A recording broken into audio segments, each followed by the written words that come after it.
Hello. Hi, Diana. How's it going? It's going okay. Well, I'm trying to do my O numeral. Yeah, the word numero, the O, yeah, it didn't Oh my work. God. I did my best. The computer is not stable and I don't know. I fussed with it for over 2 hours just to do the O, and I said, okay, I guess You it's know, the if you're computer. doing it on VDI, I actually Yes, went to the tech support yes. and they couldn't figure out either way on VDI. My Illustrator just wasn't doing it. And then in my digital design techniques class of Friday, we're still trying to figure out because InDesign on VDI wasn't doing what I needed it to do. So they're trying to look and see what's happening. Okay. Because it should have been as easy as, remember how was it prank someone just, oh, see, select and do, which is what it should have been. But it wasn't happening that way. So I wouldn't worry too much if it's not worrying for you, Mayuri. I think it's because it just wasn't, Yeah. um, it's not letting us do that. I don't know why, but it's not a problem of your doing. It's a problem of the program not working well. You know what I mean? Yeah, I just want to let you know so you don't think that I don't try hard enough. I just like No. whatever I can, I just send it out. No, no, definitely. I know very much that you're trying hard, and it's very frustrating to me as a teacher to not really be able to answer. I always know why something is or isn't working for someone, but this one is not something we're doing wrong. You know what I mean? Yeah, And so at that point, there's nothing we can do but just hope it gets fixed by the system. They were talking about reinstalling some stuff. So I don't know today if we try to do it, whether it'll work, but I don't know if they did reinstall it, but I'm still waiting to hear back. Um, so anyway, okay, it's just to let you know. yeah. So hi, Rhonda. I hung out a little bit with your husband yesterday. I was, oh, I can't hear you. I'm doing observations of different teachers. And it's been so fun because every class I've observed, there's been at least 1 to 3 of my students scattered here and there. And so it's just fun. It was it was it's so interesting because I know what I teach, and then of course, and I know certain I cooperate with other teachers sometimes to collaborate and things like that. But to be in a class otherwise, I would have to be a student, right? And by observing, I've been able to see classes, you know, so such diverse classes. Um, that it's been fun. I've been in meditation classes and painting classes and music appreciation classes and yoga classes. It's just been great to see Yeah. how much, what a breadth and variety of classes that we offer at non-credit, right? So it's Well, and take, it's such a reasonable price too. oh That's yeah, the price is phenomenal. right. The price is Yeah. definitely right. So that's not, you know, definitely it's Photobomb coffee. oh, thank you. There you go, Oh, coffee. my husband bringing me coffee. Thank you, sweetie. I was in a meeting that was supposed to end an hour ago and it kept going and going. And next thing you know, it finished 15 minutes ago and I didn't have a chance. So now my son brought me a snack and my husband brought me a coffee. So they know what I need to survive until the end of class. So anyway, it's been fun to see some of you guys in those classes. Take advantage of them. And I'm amazed to see how well things work over Zoom in such a variety of mediums, right? Different things that people are teaching. So it's really fun. So as we talk, make sure that you are opening up your Illustrator and your bridge and that you've connected to VDI and you've set up your Google Drive stream, Google. Oh, I'm having the name of it, Google Drive Steam. File stream. Thank you. I wanted to say stream file stream. I'm having a moment there. so that we can go on now. Is anything, you all have been sending me, many of you have been sending me snapshots, screenshots of your work. Mayuri was worried because what if I thought she wasn't doing her work because some things aren't working? First of all, I just wanted to repeat that I already told her, don't worry. I just want to make sure you're doing something from here. Imagine how weird it is that I'm teaching you to do something, but I don't see what you're doing. Because if you're doing yoga, I see you doing yoga, right? If I see you painting, I would see your painting. But here, what you have has to be shared on screen. You can't pick it up and show it to me. So in that sense, I really have to rely on you sending me something to just show me where you're at, if you're following my class or if you're doing stuff of your own, okay? So there's no right or wrong. If you are kind of in the arena of what I'm showing you to do and you're doing it, then you're perfectly fine. And your questions and things that you do in class also help me tell how it's going. So now that a lot of us are here, I just wanted to mention that today is our last class for this session of Illustrator. I will be, next week is spring break, so any classes you have in non-credit, the whole college, or even credit, the whole college is closing for a week. And then the following week, I start some new classes. Digital design techniques continues, but then I start a new Illustrator and a new Photoshop. So I think last time I gave you the information about those two classes. If anyone still wants some information about those two, let me know. I'll put it in the chat. I don't have them on hand right now. You might get an email. You will get an email from me. I need to sit down and do it. I've been so busy reminding people about these two classes. Illustrator has been out since the beginning, so people know about it to sign up, but the Photoshop was just set up last week, so I need people in there or it won't run. And I have not checked how many people I have, but it has to have 17 people, and I doubt there's more than 4 or 5 because I just started mentioning it. So if you are interested in it, please go. Both of these classes, I know that I'll be having many students who are repeat students, because since they are not in the catalog, it's not like they're advertised to the world. So the good news about that is we can move forward, we can advance in knowledge, and we can take something that we've just started and go deeper into that. I am going to be having new images for both of the classes, new material for both of the classes. So if anyone wants to learn completely new stuff, completely different stuff, it isn't that completely different because I do have an outline to follow. But when you apply material that and things that to a different project, then you learn a lot more and you have new questions. And also, for those of you for whom this is the first time you take a class, either of these classes, then the second time you hear things, you become more of an expert in it, because then you've moved beyond learning it for the first time and now you can practice. And I'd really like to see more personal projects, things that you're actually trying to do on your own. Without pushing you. Some people really don't want to show their work. That's fine. But if you're willing to show your work, then I can help you more with whatever it is that you're doing. It's so funny that the other day, Andrea, in class, I was showcasing something and I pulled it out, and look what I have right next to me that I was showcasing. And it's a calendar that I think was it here or Digital Design Techniques? I was trying to show bleed or not bleed. And it's like, oh, that's one of my students. And I had it right next to me because now that I've got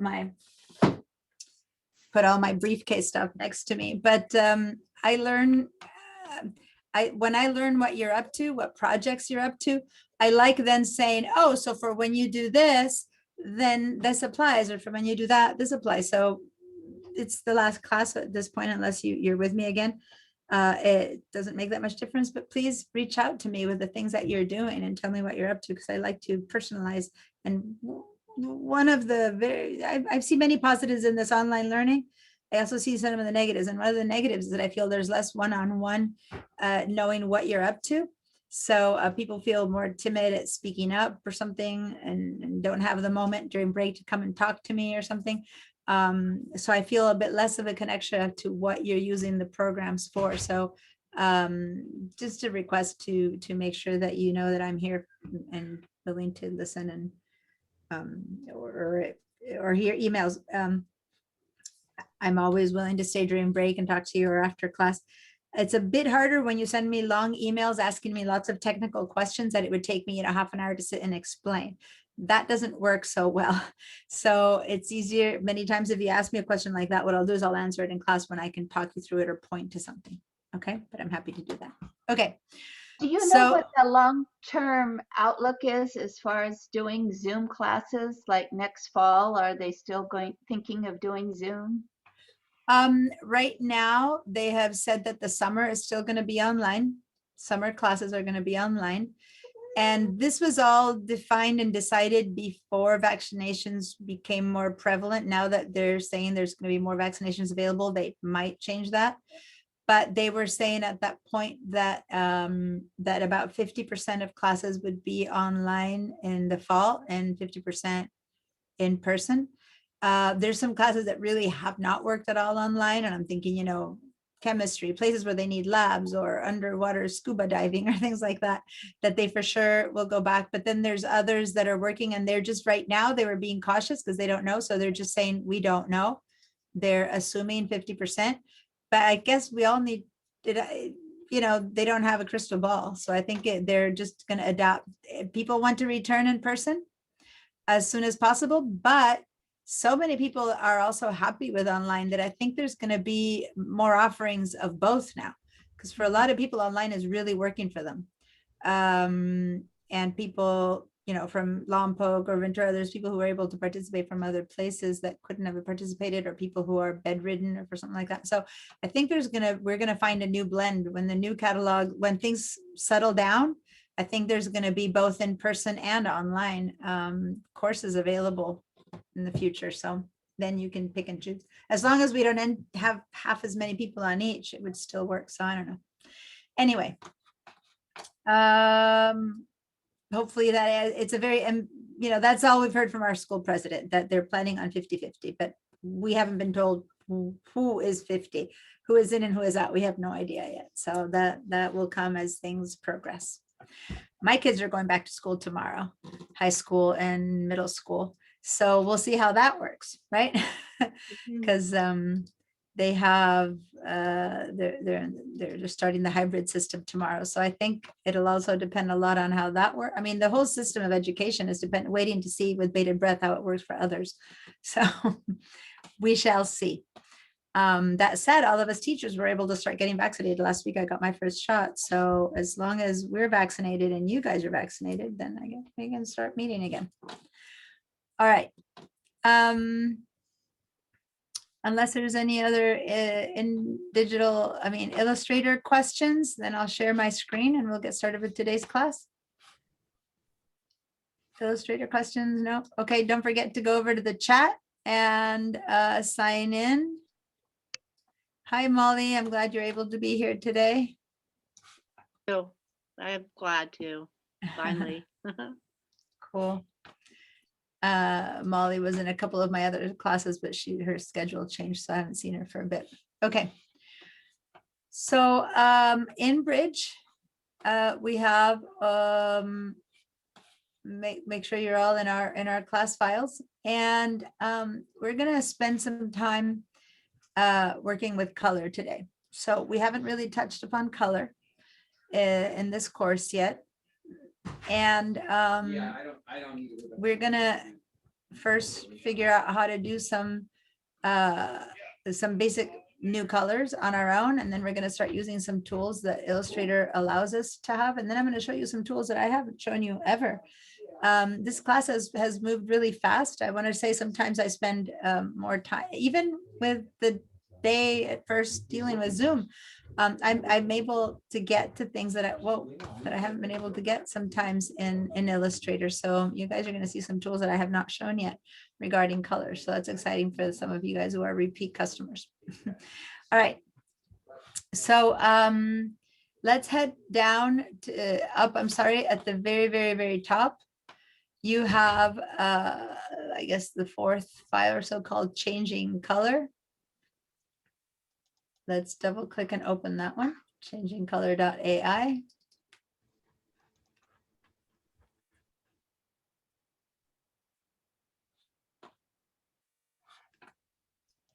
And this file has two artboards. I try to show some examples of things that are already, full files for people to see. In particular, if you look at the screen here, how can you tell, or you tell me, is this text here still editable?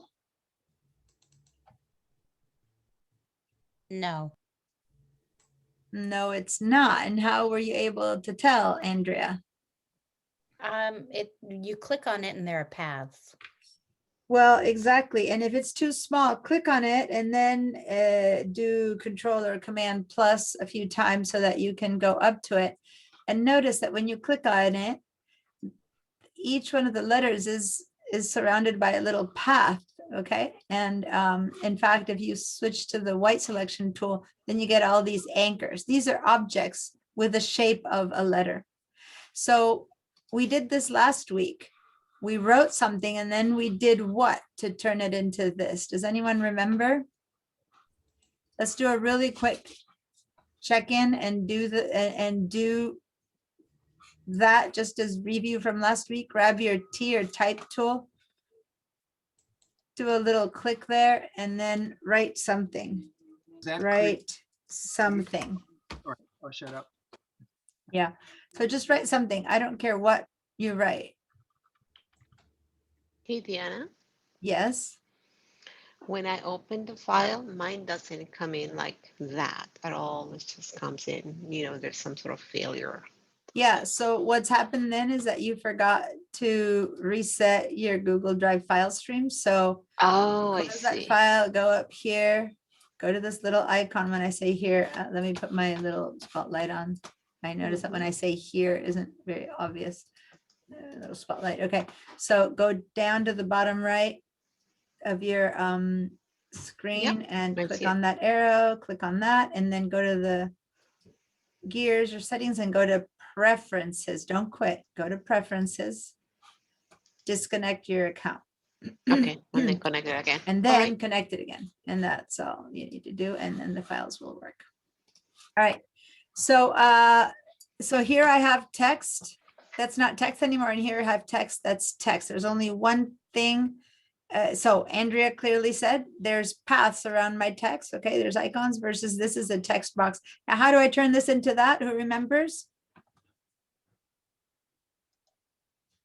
We have to turn this from text, from editable text into an object that looks like text. And It's a type and then create outline. yes, so we go up to type, Then ungroup. create outlines. Actually, on group only if you want to work individually with things. So you can also right click, by the way, on text. If you have it selected, you can right click and there it is, create outlines. Remember that right click is a quick way to access things that are possible for that thing that you've selected. So if it's something very typical, it'll be here too. So we'll create outlines. Now, this one here is still grouped. It's not ungrouped. Okay, so when you said group, well, it depends, because if you want to move it around as one thing, you still want it to be grouped. Same with this. If I want it to still be write something, I need to have it grouped. It's only if you're trying to maybe get some of this material changed or different that you get to actually have to ungroup it. If you then ungroup it and you say object ungroup, click away, click again, then you have a piece at a time, okay? But for the most part, if you wrote text, you probably want to keep them grouped. Unless you're purposely trying to do some alteration, you probably want to keep them grouped. So actually, it would be, if you want to just change the color of one letter, more than ungrouping, what you should probably do is enter isolation mode to change, say, just the S. And how do I enter isolation mode? This again is review. How do I enter isolation mode if I just want to change the color of the S, for example? You double click on that one. Yeah, double click, double click, double click until it's been isolated, and then change the color of that one. Okay, so that's probably a more typical thing to do. Oh God, I gave it a green on top of green. That's a bad idea. But anyway, you see the message. that you don't necessarily ungroup unless you're willing to break it up. So last week we had to break it up because we were altering the elements. And so we had to select and change, but if not, many times text does stay selected. So Deanna? Yes. It seems to me, depending on just what you said, but Mhm. depending on what you want to do, it seems like ungrouping, it would totally be an optional thing. I was playing before class with script font, and I was ungrouping and trying to tweak the script. And Yeah. but it seems as though this isolation mode could be. Yeah, because you could double click, double click, double click. And then now in this isolation mode, you can grab the white selection tool and then tweak it, and you haven't ungrouped it and you're still tweaking it. You know what I mean? Could you, by going into isolation mode, can you add anchor points? Yes. Yeah. As long as it's an object. So now I'm going to approach this object. Okay. With zooming in. So I could go and grab my path tool and add anchor points. Once you've entered isolation mode, you can do whatever you want. It's just set up on its own. It's just But its also the individual. same with, I'm sorry, but also the same with ungroup. Would that be correct? Without, Yes, and now I'm going to hit escape to leave. You can do the same exact thing with ungroup. The only problem when it's text is if you, I'm sorry, let me go back to commands here, is that if you do ungroup, and get a bit closer, is that if you do ungroup, when it comes to text, it's so easy to then break the line, like something, like you move it to the right or to the left, then it doesn't really look like correct text anymore. That's just my only comment I had, that text Okay. is sensitive to staying where it is. And if you move it a little bit to the right or to the left, if it didn't have to move, or a little bit up or down, then something breaks. So it's easier to enter isolation mode. So to not break that. almost seems like this may be preferable if you're dealing with a cursive font where you want things to kind of stay aligned. You know, a cursive versus. As long as you know both choices, you know that if you ungroup, each element is on its own. Yeah. And you might want that. And you know that if you don't ungroup, then they stay connected. So it's your choice. So in this case, I'm going to ungroup all of them. And then I'm going to just I'm going to say that I want to regroup, like for example, I might want to move the W there, move it to the right. I'm going to put the R over there and put the T over there. So I might want to mess around with things on purpose, right? So of course, then I would, but I could have done that same thing if I had kept them grouped. Okay. Like I don't need to. And then now if I were to move this, see now I'm stuck with it. If I try to move all of this, it's been ungrouped. So I can't, I have to select all of them. In this case, it's a problem to select all of them because I have to go click, click, click, click, click, click, click to select all of them because I have some other stuff in the background. It's not easy to just kind of grab the background. Versus I'm going to undo everything until they're back to being grouped.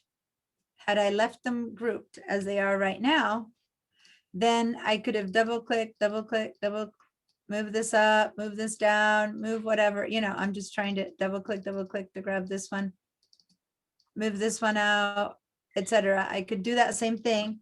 And then when I'm done, since I didn't ever ungroup them, I can still move everything. See what I mean, you guys? Yeah.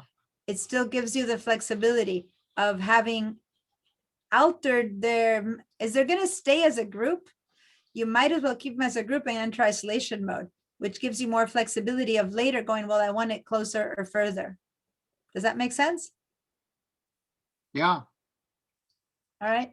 So it's your choice. If you're going to never want them to be together again, but if you want them to be together, and as in this case, there's this background, I'm trying to just select that and I can't because this other stuff gets selected. See, so I would have to select like that and then let go of that to get my group. So anyway, just trying to show you different options. Okay. So that was some good, some more good questions about the outline because there's, that's something that we use a lot in Illustrator, selecting and converting to outlines. Okay. Now, it's important to know that there's no need to convert to outlines unless you're going to do something major to the text. So in this example, this has been converted to outlines, but I don't see the point because this is just two different fonts, one font for that and one font for that. So why convert it to outlines? Like, it doesn't make sense to me why in this example it's been converted to outlines. It's just text. It's not been changed in any way or not. Does that make sense? Why what I'm saying? So this only makes text later be less less malleable, less editable. So I would only say that you should convert text when you're really are trying to create art for art's sake and you're going to do something with it that's different. One thing that you might want to do with it is actually give each one of these letters a different, like a gradient. So say that you want to give these letters a gradient, then they would have to be an object. So today we're going to talk about gradients and stuff, and then we're going to come back here and we're going to apply a gradient to these letters, and you'll see what I mean, something that you cannot do if it's text.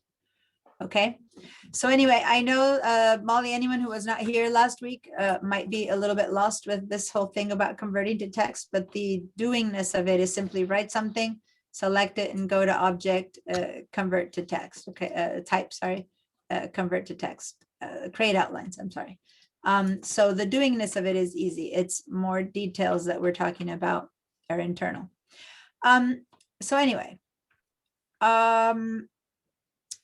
now in this example, I'm going to do control minus to leave a little the background open. Sorry, I just turn this off. In this example here, notice that there's some different colors.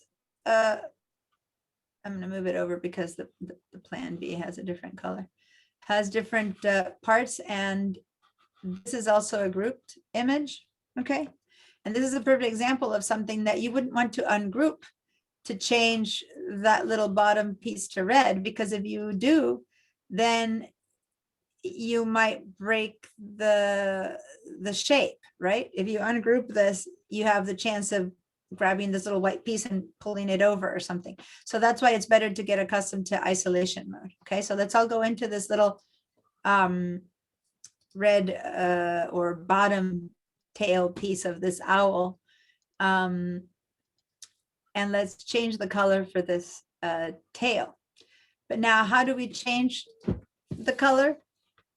Well, if we go up here to colors, that's all I've shown you yet. The color might be here or not, but these colors that show up here or here, by the way, if you go over here, same thing.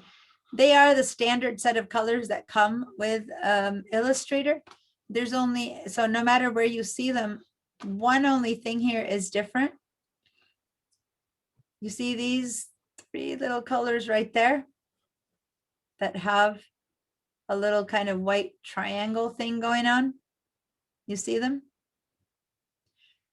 Those are not the standard set of colors that come with Illustrator. Go ahead and Can click I on, stop you here a minute? This Yes. is Robert. yes, I got lost and I lost my color swashes. Somehow it doesn't look like yours. okay. So let me hit escape. This document should have all these color swashes, no matter if you're in, let me just undo the color that I did to it. So when you go to your colors, you don't have these guys? They look different.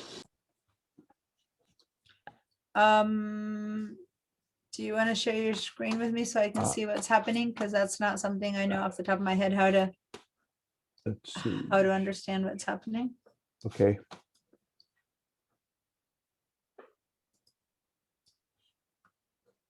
Okay, so go over to your color swatches. Oops. What happened here? Go up to your color swatches.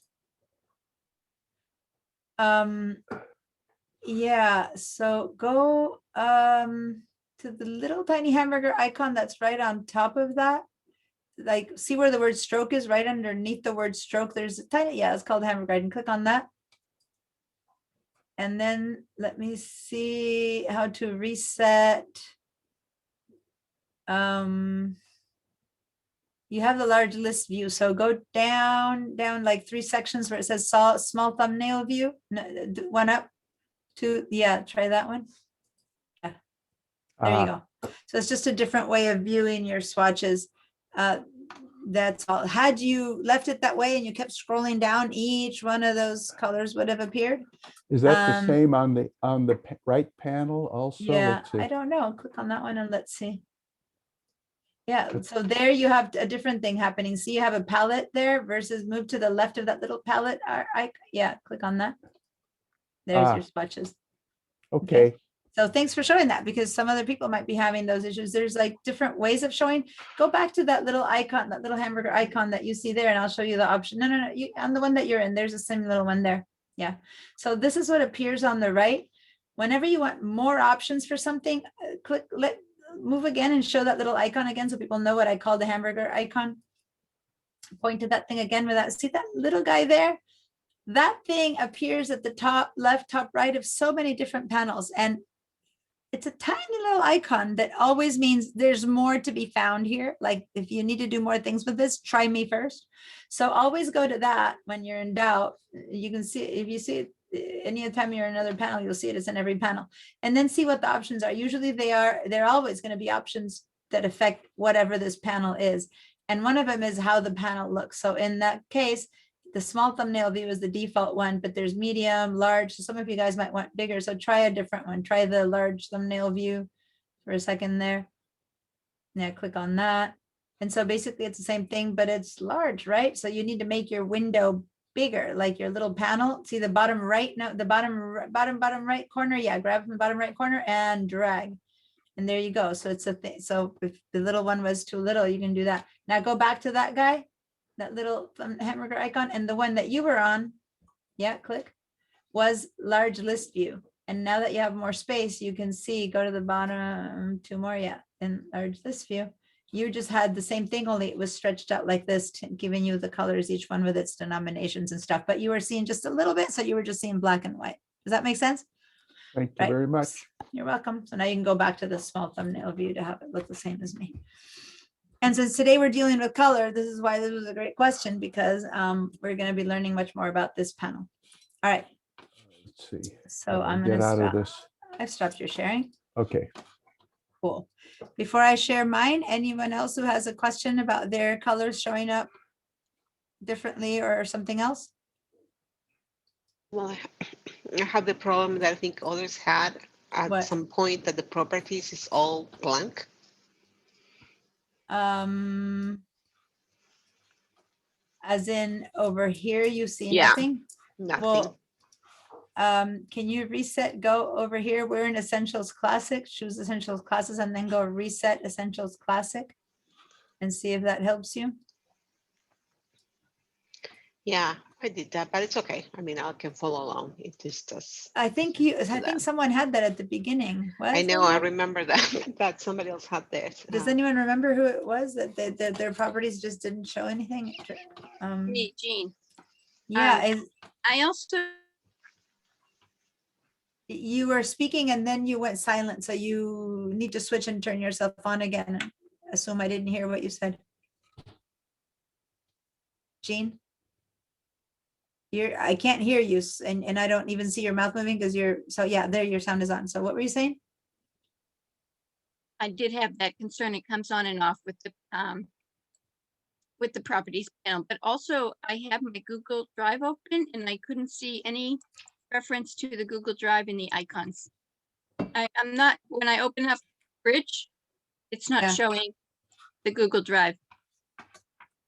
Okay, so I'm gonna stop sharing so that you can share your screen, and let's find the stuff, because I'm gonna keep opening. Today we're gonna be using files from the Google Drive all day, so I need you to be able to find them. So can you share your screen so I can help you find them?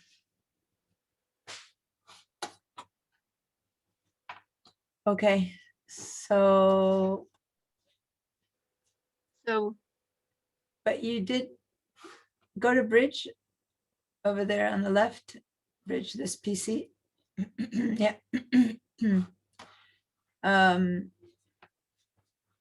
None none of that. Just you have this cloak this thing that says local disk. You have it so small. Let me see if I can request remote control, because no, it's none of that. So I'm requesting remote control. This one's harder to direct you to. Can you say okay or something like that so that I can try and, I did that. okay, great. So let me see. When you click on this PC, this is where you need to look.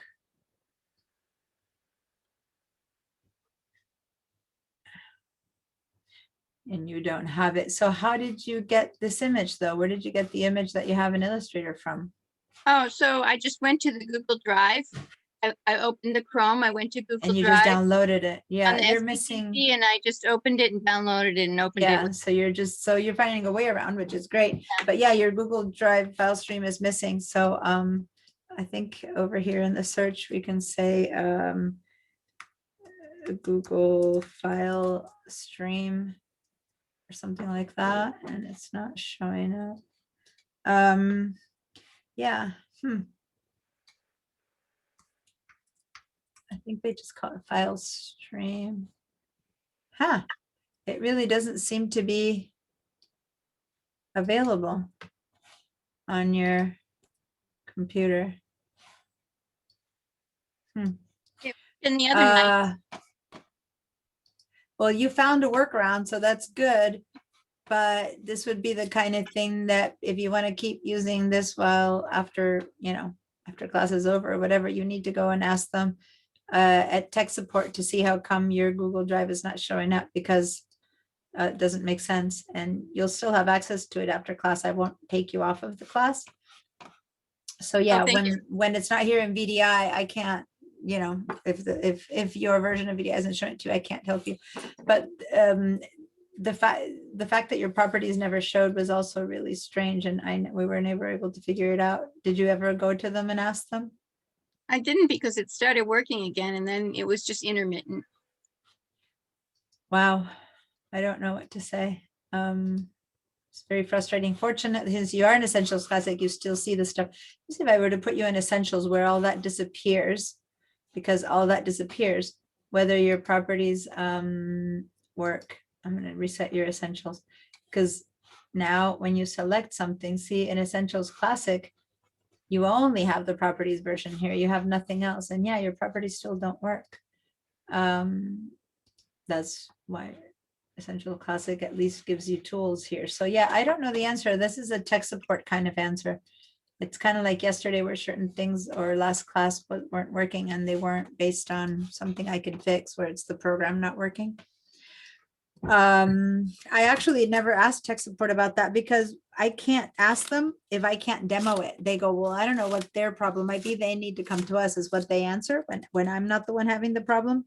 They can theorize, but other than that, it's hard because I can't show them the problem.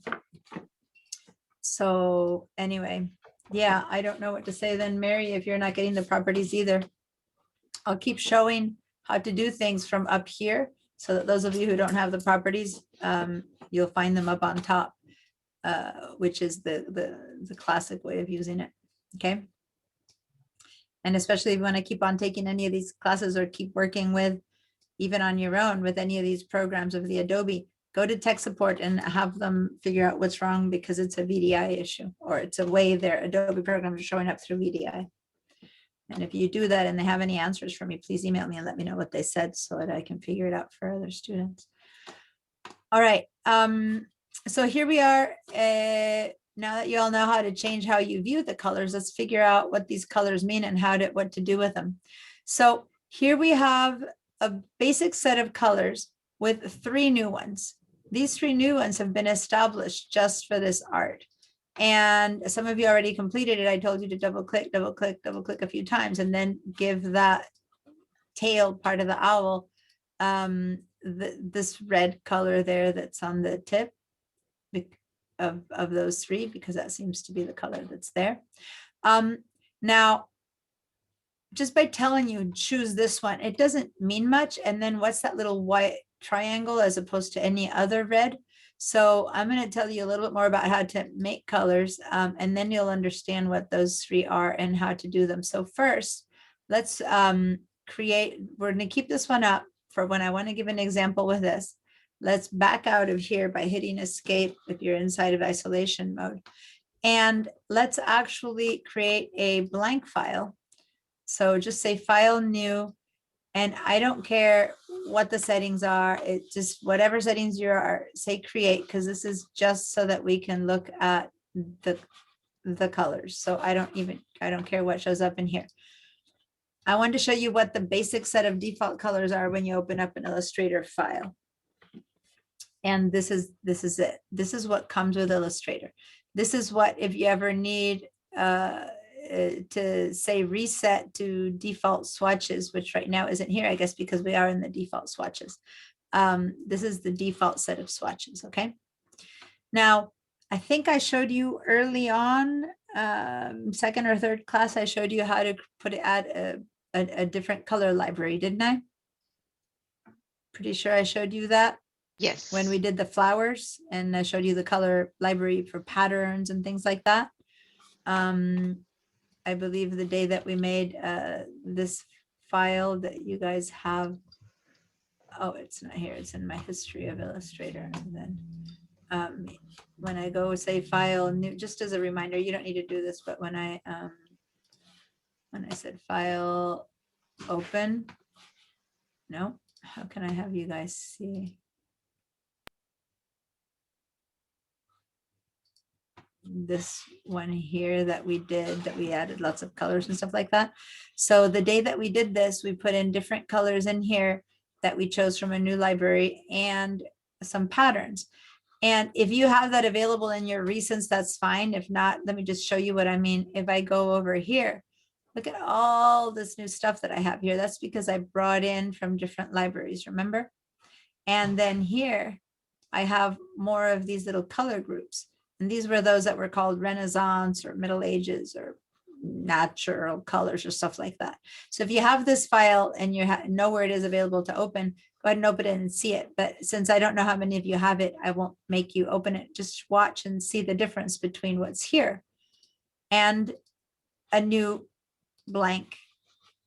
It only comes with a color group called grayscale, a color group that's called just brights, and then a whole series of things over there, a few gradients, and two patterns. All right. So what we're going to do here in this blank thing is we're going to create some colors. So let's go and make a little object, a box or something that we're going to give it a color. Let's make one, and then we can go over here, look at all these colors and decide that, yeah, I want to, if this is all I have to choose from, I want an orange. It's kind of like that. And then I look at it and go, yeah, that's fine, but that's not the color I want. So how do I get away from this? Well, there's many different ways of creating new swatches, new colors. One of them is to adapt an existing color. Another one is to start a completely new one. So before we adapt an existing color, let's start with a completely new one. So we put this one in and we go, don't like it. So how I start with a completely new one, I can either head over down here on the bottom left where you see this little top. I don't know if you see my mouse moving way down here. Let me make this doubled up so it's a bit closer. So you see this box here? This is my fill color. This is my stroke color. So one option is to double click this box. And then I bring up this color picker. I'm going to hit cancel on that. Just trying to show you a few different ways to do that. Another one is to go over here on the far right where you see the color palette or the color guide. So those are the three quickest options for me to make color choices. Let me just teach you how to use the color picker first. The color picker, I just double click on this box. And here comes the color picker. So first you head down here to this tall column and you choose what color you want. Maybe you want a blue and I click, or a pink or a green, or you drag up and down if you're not sure. You know you want a green, but you're not sure which. So you kind of go up and down. You go, oh, maybe a teal. Okay, so maybe over there, maybe that's more of a teal. Okay, so I'm gonna stop somewhere over here. So this one gives you a bit of an idea, but you're like, yeah, so I kind of want to have a teal, but that's really bright. So you've got the hue, the color, so to say, right? Now you need to choose the saturation. From left to right is saturation. So a really bright, bright teal, less saturated teal, a very light, very, very less saturated teal to the point that it's just a gray. So this is saturation up and down there, that one, left and right, I'm sorry. Or up and down is a light teal or a dark teal. So this one adds more light and less light. So we go from very light to dark, and this is from very saturated to very desaturated. So I can move my mouse around and see how it changes, or I can click, click, click, click until I see, this is my original color and this is my new color, until I see a color that I choose. So say I like this one.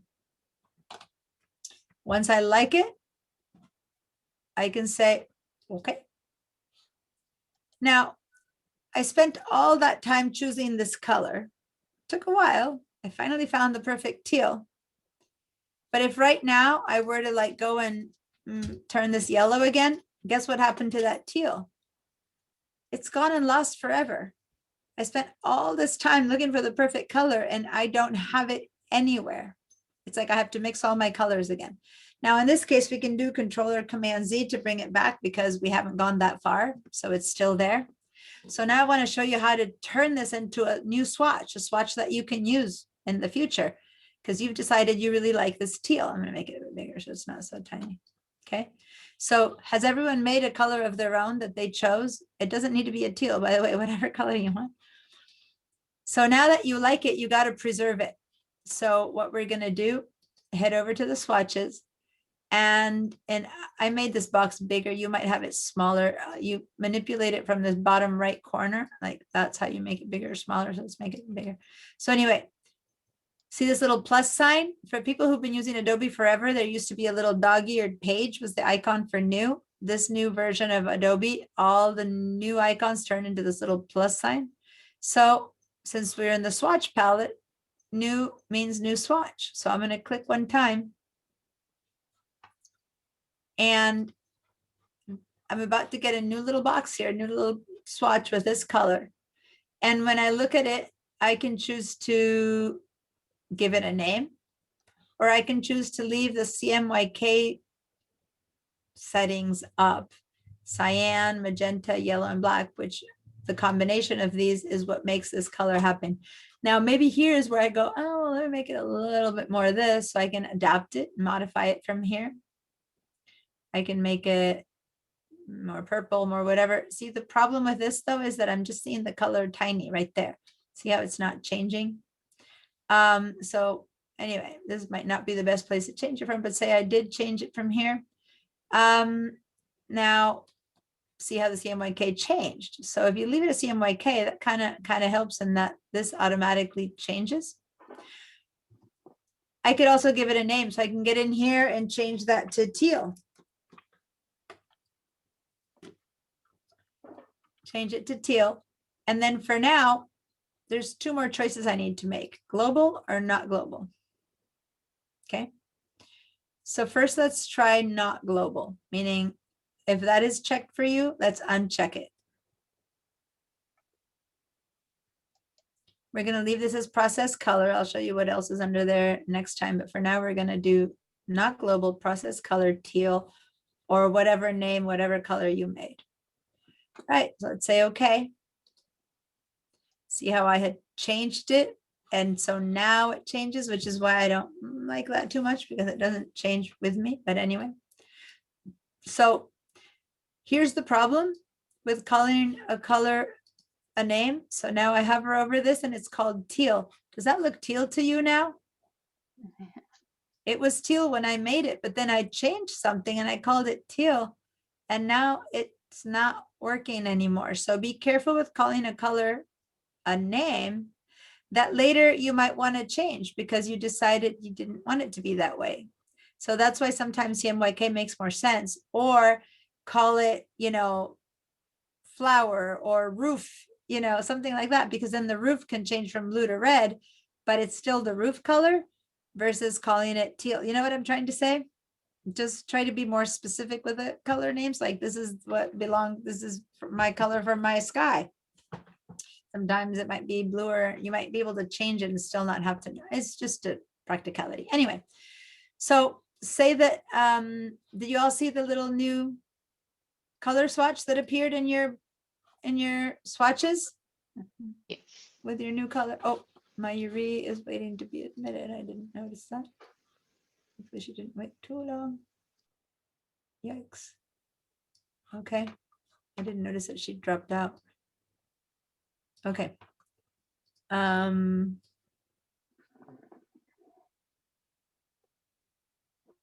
So, all right. Mayuri, are you here? Were you able to get in? I'm sorry, I didn't notice that you dropped out. But I'm also noticing in the chat you wrote, Diana, can you reply again? Repeat. Repeat. I'm not sure, that was old, so I don't know what to repeat. Okay. Okay, be careful. You have two things connected, and there's turn the sound off on one of them. Okay. All right. So here we have our new swatch. And now what if I want to change the color, not of this box, but if I actually don't like the color swatch I made, right? Because changing the color of this box is easy. I just go and choose another color. So let's choose another color now. But in reality, the good news is that now for the first time, I can go back and make it that color that I made it, because I've saved the swatch. But now if I really don't like this color I made, let's assume I don't like it, I can just double click that swatch, double click, and this comes up again. And now I can fix it. And in this case, I'm going to make it teal again, right? But the good news is that this time when I adapt it, I can turn on a preview. I don't know why they don't have you have a preview when you create it, but you can when you adapt it. So now it makes much more sense, right? To play around with a color, because you can see it happening. I've never really understood the reasoning there, but anyway. So now I've got this new color that I'm creating, whatever it is that I'm creating. And instead of calling it teal, or I can call it dark teal in this case, or something like that. So now I've completely changed it, and it's still a process color, but the global is off. So I've changed the color, and I'm going to, but I've seen it this change this time. I'll see. Okay. So, someone, Mayuri, anyone else who has two connections on, turn your sound off because we're having issues. Okay. I think it's Mayuri because you're the only one with two computers, but I'm not sure. You're having an audio problem, yeah. Go down to your sound. Yes. Like the little microphone that says, okay now. And in that little microphone, one option, there's this little arrow next to the mute or not mute the icon. And when you go to that arrow, go to audio settings and turn off the sound to that 1 second computer that you have. It actually, it doesn't even say audio settings. It says, it lets you choose one only. So for one of them, you need to turn the sound off. Okay. I don't hear myself anymore, so hopefully that fixed it. All right. Okay. So before I continue talking about these color swatches and process color and global color, did everyone manage to modify their color swatch? Yeah. So now let's go back to this box. Let's duplicate it. So let's make option or alt, click and drag to make this box pop up again. And actually, I'm going to make it a bit smaller because I want another one. So there we go. Now I have 3 boxes the same color. It doesn't matter if they're perfect or whatever, but there we go. So I have 3 boxes of the same color. they're not the same. Yeah. And I did that just by holding down the Option Alt key and dragging. So I got two different duplicates out of that. Yeah. All right. Now, let's say that I want to change that color again. I'm gonna, I don't even have to select anything. So make sure you're not selecting anything. Okay, you're not selecting anything. Let's go over here and I'm gonna double click my dark teal and I'll make it something totally different, like pink, right? I tried to preview it, but nothing was selected. So there's nothing to preview. I say, okay, nothing changed. My dark teal is now looking pink, but nothing changed. So this dark teal is still in existence, even though I changed the color. There's no link to them. That's because this was a process color. If I now select one of these previously colored dark teals and select the dark teal again, it turns whatever that pink is. It truly is a different color. Okay. So that is a process color. I'm going to go ahead and write the word process color here. So in case some of you guys later select this, remember a process color and sorry, process color and more than process, not global is the point I'm making here. It's about it being not global, really, that matters. So now we're going to go ahead and make a box. And we're going to go ahead and make a color, but instead of making it this way, let's make it this way. So you have a different way of making a color. So let's go over here to the palette, little icon that has a little artist palette. You can, I like this to be bigger. I like making it a bit bigger so I can see a little bit better, because here it's so tiny. So I'm a little bit bigger there. And then I can just pick. So remember, this one I just made is still selected. So I can drag over here and click, or just drag around and click until I finally find a color that I like. So say I go for, I'm going to make something very different. I'm going to go for deep red or brick red or something like that. Okay. Actually, let me go for something very bright and obnoxious, this humongously bright pink. Okay. So I chose it from here, which is less technical. It's just dragging around until I like it. Or I chose it from the color picker. Okay. There's one more way to choose a color. These two ways. Let's instead, we can, well, there's many other ways actually, but over here under color, there's the color guide that you see over there, or you click the color guide from there. So when you click on a palette like this, the two tabs, see how there's these little lines? So all three of these would be 3 tabs, right? So here's swatches, brushes and symbols. Here's strokes, gradients, and transparency. It's these 3, okay? So when you click on palettes, the second one is color guide. So I can either click here for the second one or just on the tab. Does that make sense? It's the same thing. So here's color and here's color guide. And I could actually go, when you have a color selected, like we do have one, it gives me choices similar to that. Maybe I preferred a lighter or a darker. So I can also choose a color this way, right? Shades of that color, tints of that color. Or I click on this arrow and decide that I'm going to use some other rules, like I'm choosing this color, and what's the complementary color to that? Oh, green. So here it gives me the complementary color. So then I click on that and I choose green. Or if I go back to the pink one, maybe I want an analogous one, or a monochromatic, or a shade, or a tetra. So as you can see, there's many kinds of choices that are set up by Illustrator here for me. That help me make decisions about my color. I might want them or not, but that's my choice. So complementary 2 gives me 3 shades of the pink and then 3 shades of complementary colors. So anyway, this is a little bit more of a technical way to choose. This is just a, I like that. It's a very non-technical way to choose. So whichever way you choose to choose a color. When we're done with that, we're left with a color that unless we create a new swatch, it'll disappear. So you made a choice and you have to create a new swatch. So that never changes. Now you could right click. Hold on, let me get someone in.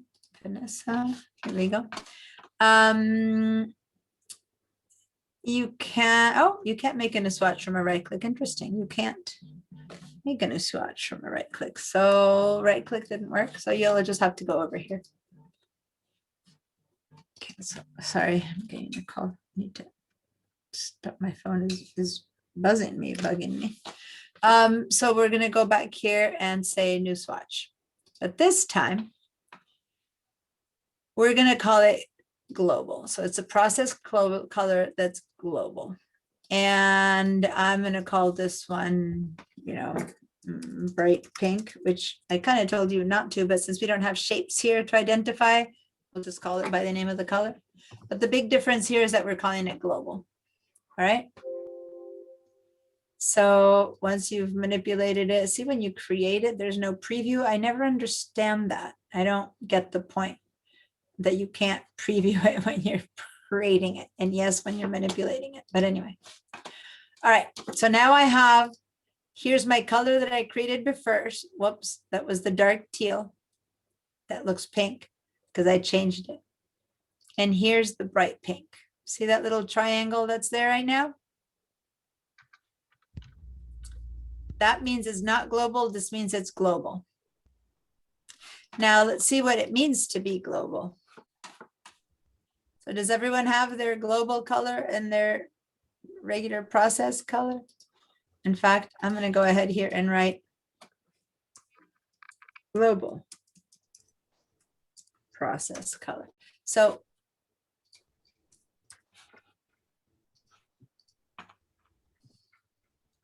I'm going to copy this one out 3 times now,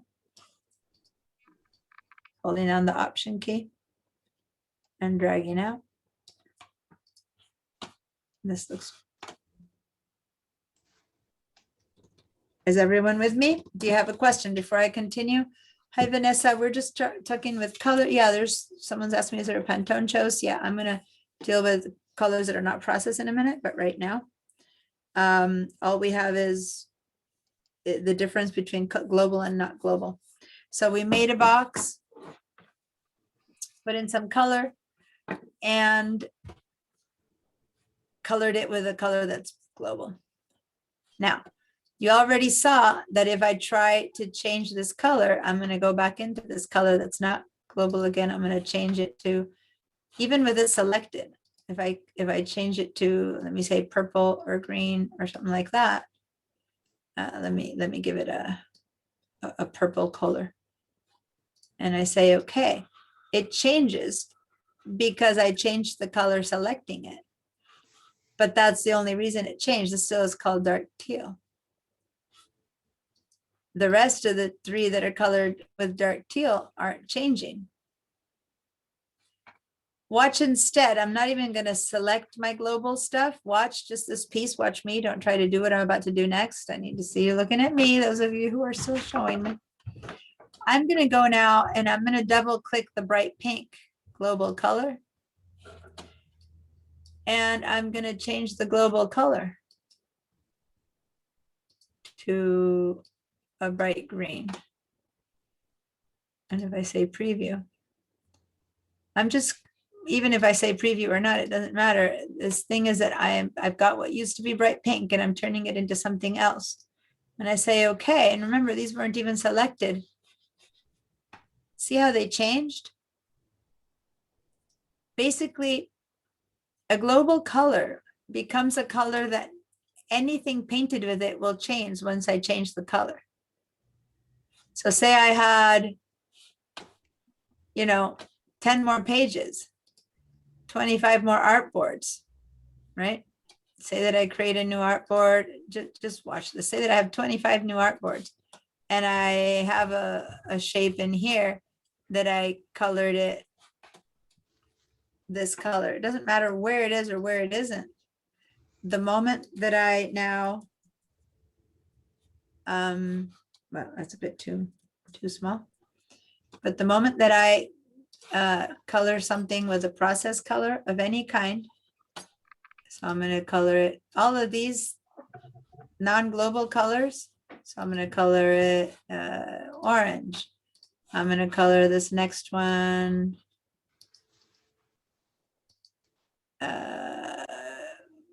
yellow, right?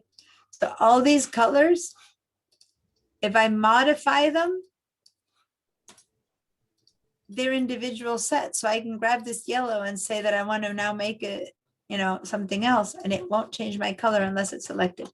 But the process color will always change anything painted with it. Okay. So I'm going to double click on this and I'm going to make it bright pink again. See if I can come up with a bright pink choice. I'm going to say okay again. And now, because it was global, everything turned pink. Now, why would this matter?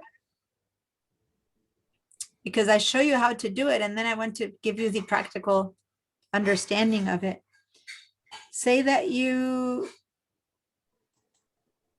have designed a multiple page catalog. You know how catalogs tend to have, let me let someone in. There we go. Someone just tried. Say that you have a multiple page catalog and you have little round circles at the bottom with a page number, and all those little round circles are pink. And you have little floating feather icon on the top left, and you have the logo on the top right, and you put that, you lay it out on, you know, 100-page catalog.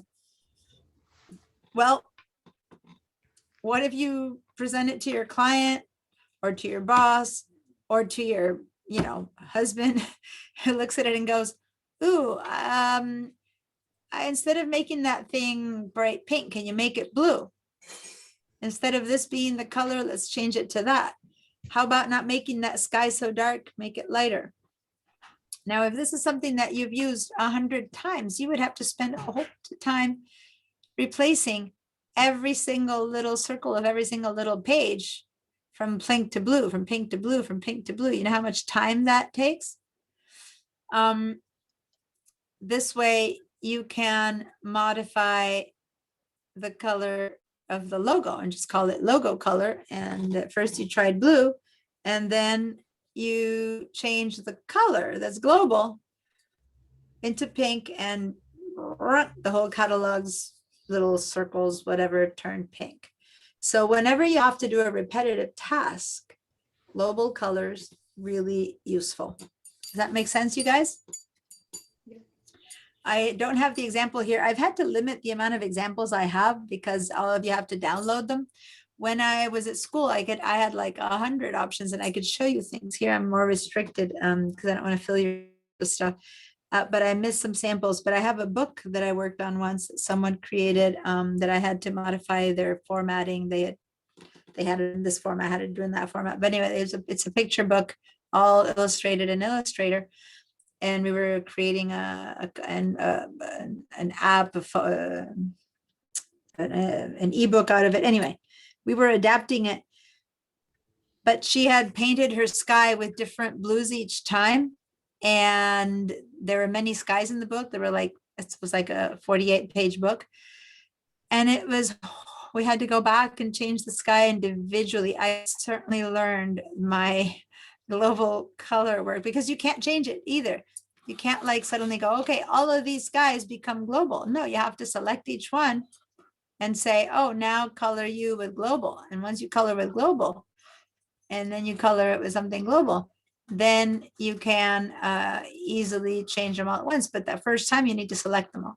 So anyway, it's not, so consider it in the world of business. Maybe you've designed 4 labels for your 4 different smells of candles, and they all have the same background, and then you want to change the background to something else. Well, if it's global, you can change them all individually. So anyway, a couple of different little practical applications for that. Any other questions before I move on to other types of colors beyond global and not global? Deanna, Yes. once you've invented a color, does it just stay on to this file, or is it always up in the swatches? Great question. And the answer is, let's test that out. I've created this 2 colors here. If you go to the other thing that I had you open at the beginning, the changing color, and you head over there, you'll notice that the new colors that you created over there are not here. And that these 3 that now you know are global colors, right? And that these 3 colors are not there. If I double click these guys, this is not only a global color, but it's also a spot color instead of a process color. So I'll tell you about that in a minute. But see how it's global? But no, the new colors I created aren't there. And they're not in this one. If you did open the second file, all of these colors that we created here are not here. So any color you create in a file stays with that file and doesn't, like the next time you open a new document, it'll come with a basic set of swatches, the default set of swatches. It won't bring your colors. So that Deanna? was a great question, because it leads me into, well, how do you Yes. save those colors or move them to the next place, right? So that's what I was about to explain. Was that your question, since you said yeah? Yes. Yeah. So how do you bring those colors from one to the other? So now, here's the thing. If you just created a whole set of colors that are going to be used for your business from now on, and you want to always have them handy, then you create a swatch with those colors. You create a color group with those colors, and you save it as a library icon. I'll tell you how to do that in a minute. But if it's just one thing that you want the color, like just now, you want to bring this color over to the owl. So this is the quick and easy way that for short term, it's really easy. Go and select this global color you made, one shape, say copy, controller command C. Now go over to the changing color and just say paste. You drop in a shape with this color that you had created as a swatch. And now look, it's been added. See that? Now it had to have been created as a swatch, and here it is. The swatch moved over. Now let's grab this, double click, grab this little red tail and copy that, controller command C, and then head over to this one that we've been making colors and say paste right here. And if you look in your colors, now we've brought in that one. So now I have 3 different ones. So that's the quick and dirty. And by the way, you can do it with many colors. So say I have many different colors in one, you can bring them all into the other. You don't have anything else open, so I'm going to wait until we have something else open to make that example. But so as you can see, the quick way to copy a color is to just open up another file that has that color and bring it in. But you don't always have that option. What if I want you to create a logo with a series of colors that I created? Well, I would probably have to be able to transfer a set of swatches to you. Does that make sense? So instead of just counting on copying and pasting, which is a useful way to do it, but instead of counting on copying and pasting, I have to have a better way to do it. So let's go back to our bridge. I'm going to open another file that has many more colors so that we can work with that example. Let's head over to the very bottom. And this thing that says transforming AI. Actually, you know what? I think that uses a lot of the basic colors. I was going to use that, but it might not be the best idea. Let's go to the top adding effects that we've used for the lions before, just because I want colors that are not the basic set of colors. These might still be part of the basic set of colors. I'm not sure, but that's all right. This has many other colors. All right. So can we open this one?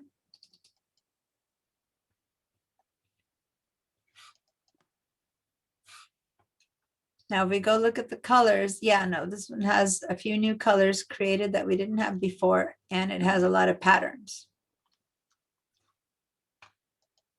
And then notice down here, there's a little color group created from these colors.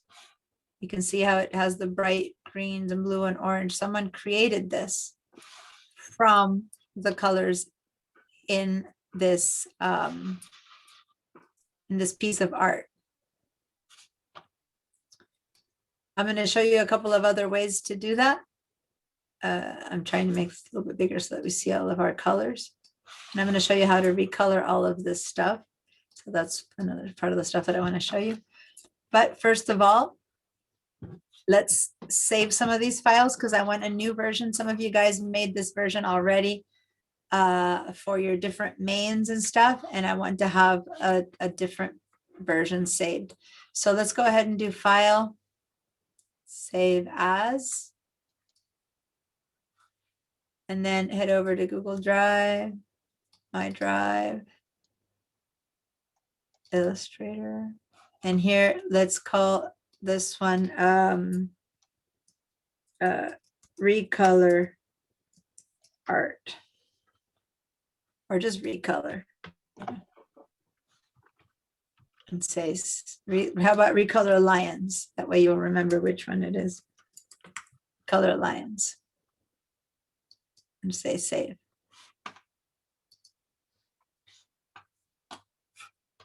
And then let's go back to this one where we were distinguishing process and not process, global, not global. And let's create this one and say save as. Again, Google Drive, My Drive, Illustrator Spring. And this one will be create colors. We're going to keep playing with this one. We're going to add many more pages. We're going to find different types of colors and colors to create in this one. All right. So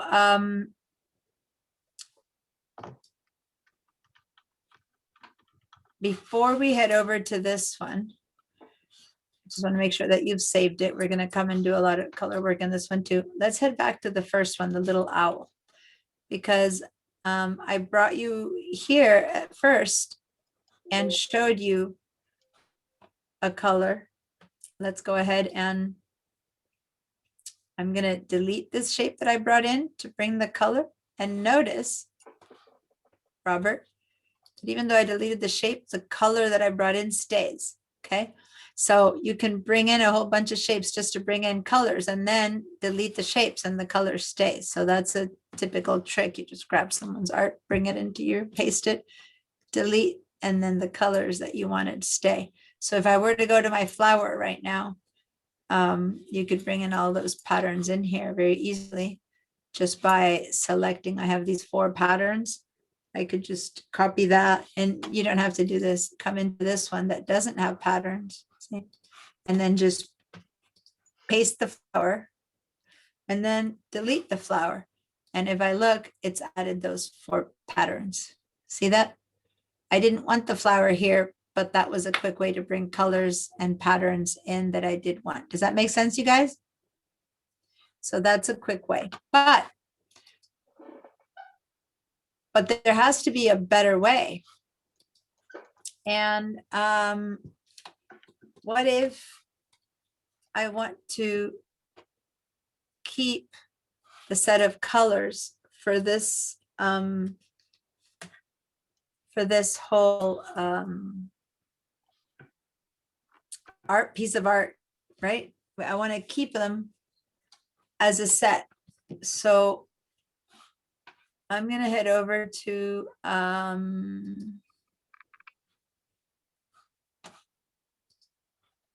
let me see if it helps me. There.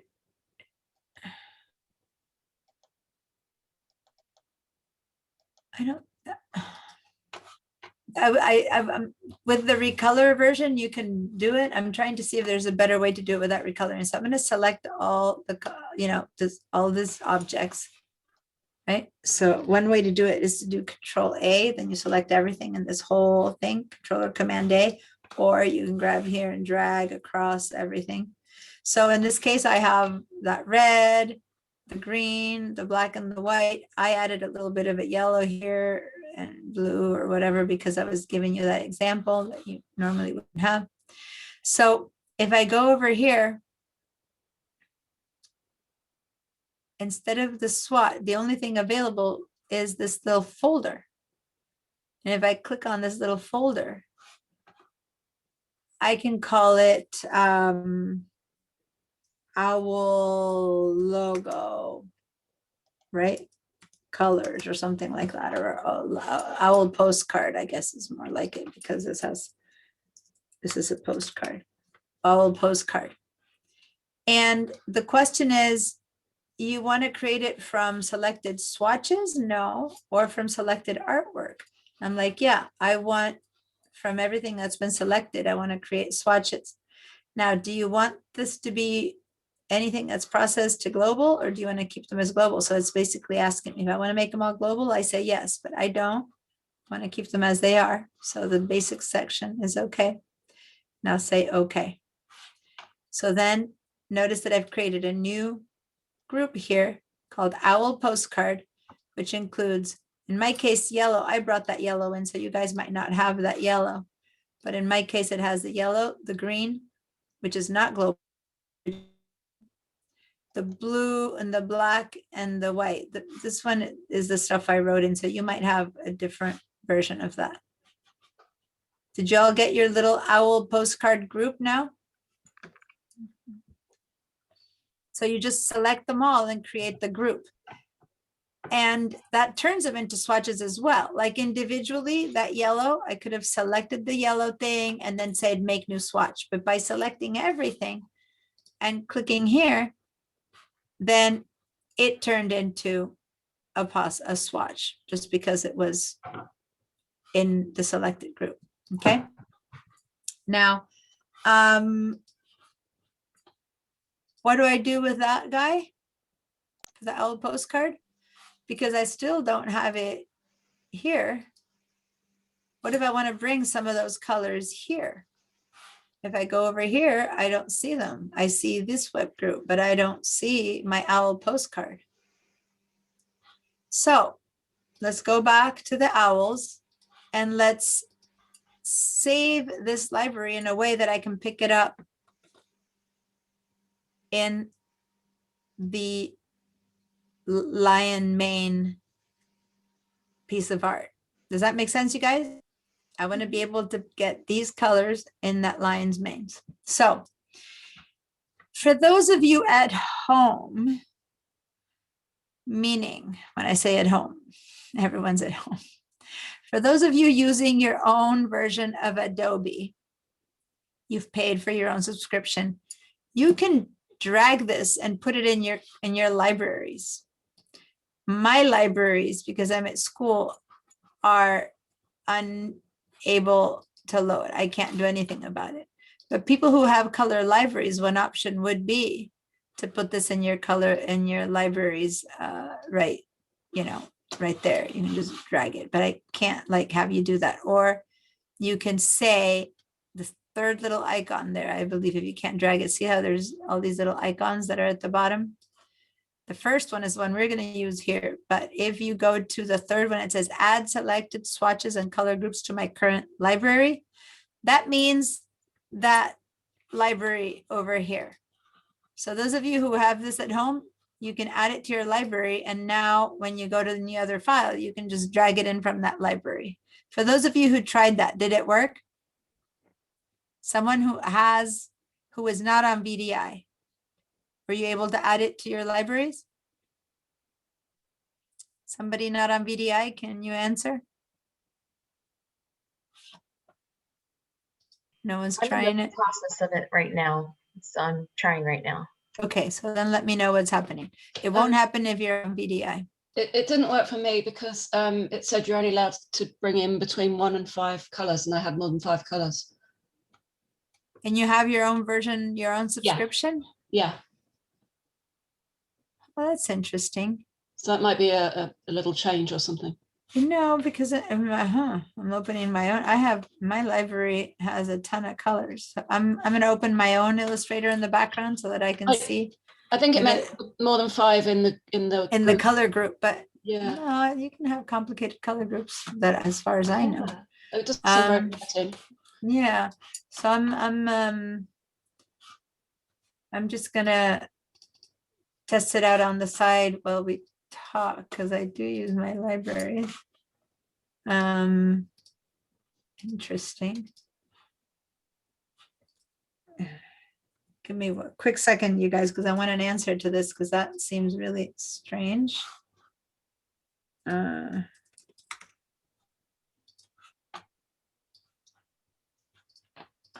And Yeah, I can't get it either, Okay. but it's it's different. interesting. It worked instantly for me. But maybe this doesn't have enough colors. Let me open something with more colors. I don't have anything Oh, wow. handy. What? Did Oh, it work? No, I just lost all my color on my owl picture. That's all. That's back again. I got it back. I Okay. was just looking, and that was weird. Anyway, I'll check it again during break, but right now in my own personal one, everything went into the library. So anyway, since most of you don't have that, let me show you the plan B. Anyway, that works for everyone. So what I'm going to show you right now works for everyone, for those of you who don't have access to the Adobe libraries. So let's select our library. Okay, so you just select this little icon and the whole library gets selected. And then we're going to head out to where we get our libraries. This first little icon, little bookshelf there, there's where we got all the other colors last time. I don't know if you remember. At the very, very, very, very down there, you have user defined, which is now gray. See, because we haven't defined anything yet. Well, we're going to define something now. So the first choice is save swatches. So I'm going to say save swatches. And the choice is going to be, what do you want to call them? So we can call them owl postcard. Okay, so it's the owl postcard colors. And it's going to save it inside of program files, you guys. So it's deep into the program files. Leave them there so that they're available. You don't want to, you can save them with your jobs and other stuff, but just leave them wherever they just show up. Just call it a name and say, save it. Don't change that, but it's a swatch file type. Okay, so let's say save. So basically all you need to do is select it and save swatches. All right. Now we said that inside of the owl postcard file. Now let's head all the way over to our lions. Actually, I want to do something else with these lions later with colors. So let's go to the one that we've been creating, create colors, only because I don't want to mess up with the colors of the lions. So let's go to the one that we've been playing with. And we want to bring in those colors. We want to bring those in that are not here. So now let's go to the libraries. See how user defined is dark now? And look what's available to me. My owl postcard colors. So I can define as many libraries as I want. And they'll all sit here. I bring that in. I don't know if you remember last time we brought in libraries, they pop in kind of like this, which is every color, because I hadn't cleaned up the rest. I'll show you how to clean up the rest. Everything comes in, but all we want is this one, which is the owl postcard set, right? So just double click on this little owl postcard set. That's it. Now, when you go look at your swatches, there they are. They've moved into this file. Does that make sense? We have all these already. We didn't want them. We just wanted that set, so we brought them in. Now, there's a better way. I could have deleted all the colors that are unused, which I didn't. I could get rid of every unused color and have left only these 4 and then saved just those 4. But since I didn't do that, when I brought up the owl postcard set, it brought everything in. But for now, that's good enough because now here I can pick up and paint something that green, which came from the owl postcard set, and that red that came from the owl postcard set. Okay, now that's the power of the libraries. I'm gonna demo. I can later demo, but I just did it in my personal one and it worked. So anyway, so here we have those colors. Yeah, I see, Andrea. That's fine, no problem. Yeah, at the end, I'm going to show something called recoloring colors and stuff that I haven't shown you in the past. So definitely try and see the last part of the second part of the class. Okay. Sorry, you're having a problem with your internet. Oh, and this is goodbye. So hopefully I'll see you in another class because I won't see you next week. So bye. Andrea's taking a bunch of my classes. All right. So guys, I have a lot more color work to talk to you about. Think about other questions you might have about color. For now, let me just really say one more thing about type of colors, the spot color, and then let's take a break. And I just wanted to distinguish spot color from process color for a second. So remember that the spot color, the process color was any of the ones that we've had up until now. But when you look at this palette now that we brought in the owls, or if you didn't bring in the owls, then from the owls, notice that the red has this little dot. That's a spot color. So double click on it. And over here, it says spot color as opposed to process color. Okay. So what that means is, say that you're going to print this, just watch for a minute. Say that you're going to print this file at a printer's, like a professional printer. You're going to have a postscript printed out of this. There's a ton of different colors in here, right? So clearly you're going to ask for a typical printing job. And I talk much more about this in the digital design techniques class. For some of you who are in that one, I'll show you film and stuff. But a typical printing job gets done with 4 colors of ink: cyan, magenta, yellow, and black. And that would give us all these millions of colors. And so this would be a 4-color job. You would have to turn it in and say, I need a 4-color job, even though you see many more than 4 colors, but it's those 4, cyan, magenta, yellow, and black, that you're using. So this paper needs to be put through the printer 4 times. One time it'll lay out one color, then the other, then the other, then the other. By the time you're done, you're going to get this thing printed. So how many colors does this job have? I'm going to get rid of the stuff that I added to it. This was the original art. How many colors does this job have?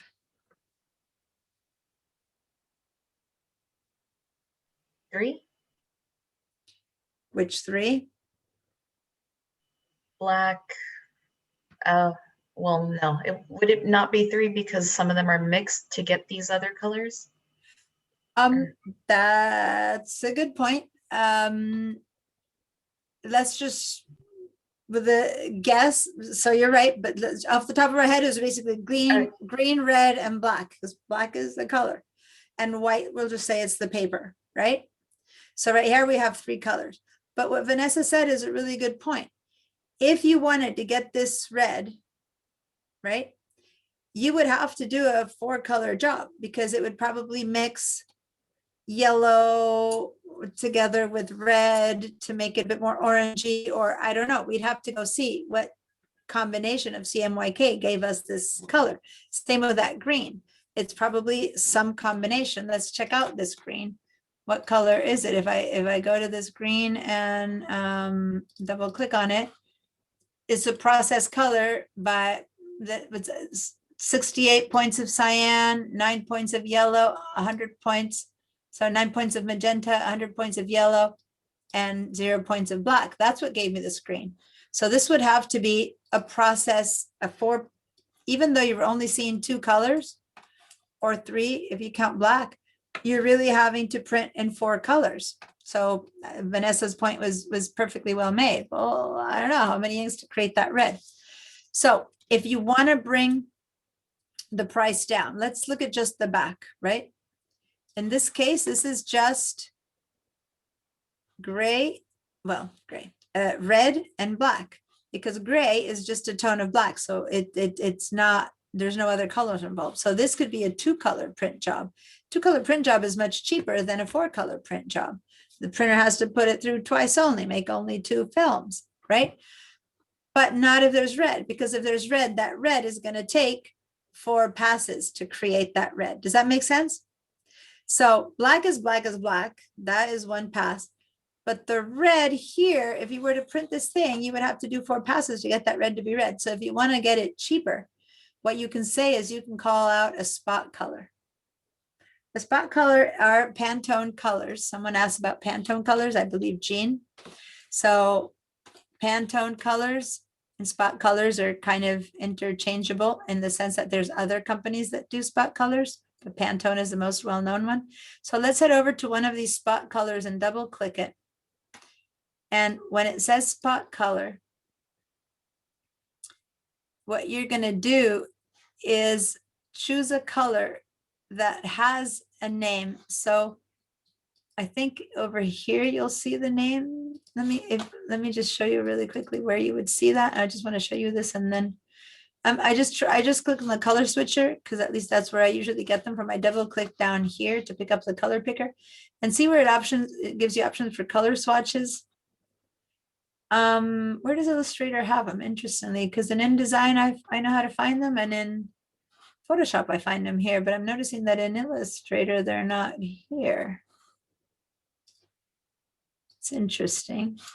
In both Photoshop and InDesign, here you have the choice of getting all your Pantone colors, but I don't use that in Illustrator as much, and I'm noticing they're not here where I expected them to be. So I'll have to show them to you.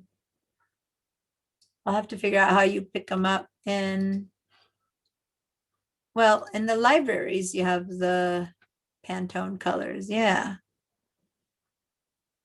Where are the Pantone color books? Here we go. All right. So here you have all kinds of, okay. So where I went is colors, libraries, color books. Now color books is a name of different types of colors, and they're different companies, and there's all these different ones, but these are the Pantone that we're talking to. It's a company. There's also Toyo's, but the Pantone is the most typical ones where you choose a set. So say I choose Pantone CMYK coated. Now this is cyan, yellow, magenta, and coated means that it's going to have it's going to go on paper that's a little bit shiny, cardboard, like National Geographic, the cover is a bit shiny. That's coated paper, but well, no, this one's shiny everywhere inside too. But say a textbook is not shiny inside, right? So that's uncoated paper. So you have to choose where you're going to be printing. And so I'm going to go for Pantone solid coated. Solid means it's only 1 color instead of CMYK. And what that does is I have a whole series of colors that are unique, imagine that you're going to paint your house and you go to a paint store and you pick up a thing that says red. You just buy that red ready to go in a little can of red. So it's 1 color. Who cares what the company had to mix to make that red, but you bought 1 color. So if you tell, you run out and you tell someone, hey, run to the store and get me some of this carmine, yada, yada, they're going to come home with the exact same color, right? So a spot color, a Pantone color has a name and a number. And when you choose one, any printer in the world, when they print that color, they'll have to buy that 1 ink from Pantone. And no matter who prints it, it will always look identical. So this is very typical on logos, that company is going to choose a Pantone color for their logo because, Coca-Cola red is a very specific Coca-Cola red. It's not this printer is Coca-Cola red and that printer is Coca-Cola red and China's Coca-Cola red versus Egypt's Coca-Cola red. It is a Pantone color that is always exactly the same. And no one ever is going to print and get that tone of red wrong, right? So when you choose a Pantone color, one color, you know, to print something many colors is more expensive, but to get one color, it's a way to achieve uniformity. And everyone will know what color that is and it'll be the same no matter what. So I choose one from here. And when I'm done, I've brought in a Pantone color that's also considered a spot tone. And here it's, now that I brought it in that way, it's actually telling me what kind of color it is. And it's a book color, which is Pantone color. Okay. So that's what a spot color is. You call out a color that's just going to be one color instead of a 4-color process to make it cheaper. All right. I just wanted to explain the difference between spot color and process color. Process color is CMYK. Spot color is one color that's a name that you buy. Like you go to the store and you buy a tube of acrylic paint that's a certain tone of blue and you have that color, right? So that's a spot color. All right, let's take a break. When we come back, we're gonna work with how to recolor a bunch of things really quickly, how to make more color libraries and gradients and some blending of colors, which we haven't done any color blending either, as opposed to gradients. We're gonna do gradients and blending, which is different. All right. It's 6:40. Let's take 15 minutes to 6:55. It's 6:41, so 6:55. My brain at this time of day, calculations doesn't work fast. So I'll see you guys in 15 minutes. Meanwhile, I'm going to check out again the color on the library to see if there's many colors it doesn't respond. So, all right. See you guys in a little bit.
All right, I'm back. I know it's a minute early, but in case anyone has any questions or anything you want to ask. Just want to point out to the chat where I put in the information about the 2 Photoshop and Illustrator, the 2 new classes that are starting after. Oh, I didn't put when they start. They basically start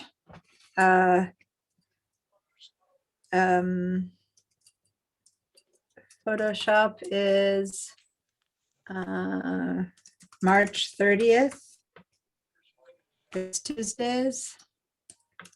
And Illustrator is April 2nd. So basically next week is break, and then the week after that they both start. So that's the schedule and the CRNs. I was just checking, and in Illustrator I already have 22 people. So I have space for 2 more. But if you want to get in and a class says fulls, let me know and I can give you permission to add, but I need to, you need my okay before they add you to that, or it'll just say class full. That doesn't mean, I always let more people in because when class starts, those 24 people that are signed up, some people just never show up. And then the Photoshop class, I've only told you guys and the Photoshop people about it, and there's already 13 people in it. So there's space for 10 more, and for sure I need 4 more or they'll cancel that class. But I haven't told my general list yet. Hope so. I'm pretty sure it'll get filled, but if you want a spot, once I tell my list, people sign up pretty quickly because this one hasn't been advertised. It's not in the cut. This one just appeared 2 days ago or 1 week ago, 10 days ago. So this one, once I tell people about it, they'll get on it. So if you're interested in, please sign in. Diane, I have a question. Jean. Yes. So I missed a step. I managed to save the library of the colors in the owl postcard within its program, but I'm missing a step how I get that into the document. Okay. So say you go to another document where you want to bring it into, and did I already bring it into this one? Yeah, I already brought it into this one. So let me delete it from this one. So I just, that's true. Share screen. I forget, we start. Okay. So, so here I am. I'm in this document where I don't have these, I don't have the owl postcards. So I can go to this little library where I had saved them, but instead of saving, I head down to user defined, and I should find it there. Okay. Because I had saved it. And so once I click on it, any library, they just appear in a floating window. So they're not here yet. If I look, they're not there yet. See? So I double click on them, and this turns off, which is uncomfortable, but I click on them like that, and they transfer. Now there they are. Okay, owl postcard. Okay. Thank you. You're welcome. And then I can just close this one off until I need it again. So I transfer them. Now I checked my Illustrator, and you're right, you guys. You can only save up to 5 swatches. So I grabbed an image that had a ton of swatches, and it didn't work. So let me change my share to. So this is my Illustrator, my home version of Illustrator, and here I have some libraries, and so I just grabbed all these and tried to create a swatch out of it, and it did create a swatch out of it. Here's the whole swatch, but it's like 25 colors or something, and it wouldn't accept it. When I tried to grab it, it said no color groups to be added. You have 1 color minimum and 5 colors maximum. So you guys are right. I guess I've never tried to put that many colors into something. So then I grabbed just 1 flower, and I made just a color group of that 1 flower, and that I was able to transfer over, which is that one there. Okay. So then in the future, I can open a different file, and they're just available for me to use. Okay. So let me switch back to PDI. All right. So, and that was student flowers, by the way, when everyone's done and sends me their flowers, when it's at school where everyone has an Illustrator file, I was able to put them in a document, and at the end of the day, I always show everyone's flowers. But when you guys show them to me as screenshots, I can't like extract them and put them together. So I didn't do that step with you guys, which I miss, having you guys see all your beautiful stars and flowers and logos and stuff. But it's just harder because of the type of files I get aren't, Illustrator files. Anyway, so that's great as far as flat colors. You can create as many as you want. And when you want to change them, you edit them, you just double click and you edit, and you can change them and have it be processed and turn off the spot. So you can do all of that. You can change all you want. How about when you want to create a gradient? So let's go in this one where we're creating stuff. If you've already made a second page, go ahead and make a second page. If not, go to the artboards and make a second page. And so in this second page, we're going to grab a box and we're going to make a long strip here. And let's take the stroke off. That way we don't have to deal with the strokes that are in the way. And let's paint it with one of the gradients that's already in existence. So over here on the left, in my case, well, it depends on how big your box, that'll be in the left or in the top, but basically to the left of these patterns, there's 4 gradients that come with the basic set. You have this one that says white, black, orange, yellow, fading sky, and super soft black vignette. Those are all different types of gradients. To make it easy, let's start with the easiest one to kind of consider starting with is one that's orange, yellow. So click on orange, yellow, and make, oh, I need to have selected. I have my stroke selected, which is why I got nothing. I got orange, yellow on my stroke. And for my color, orange, yellow. Okay.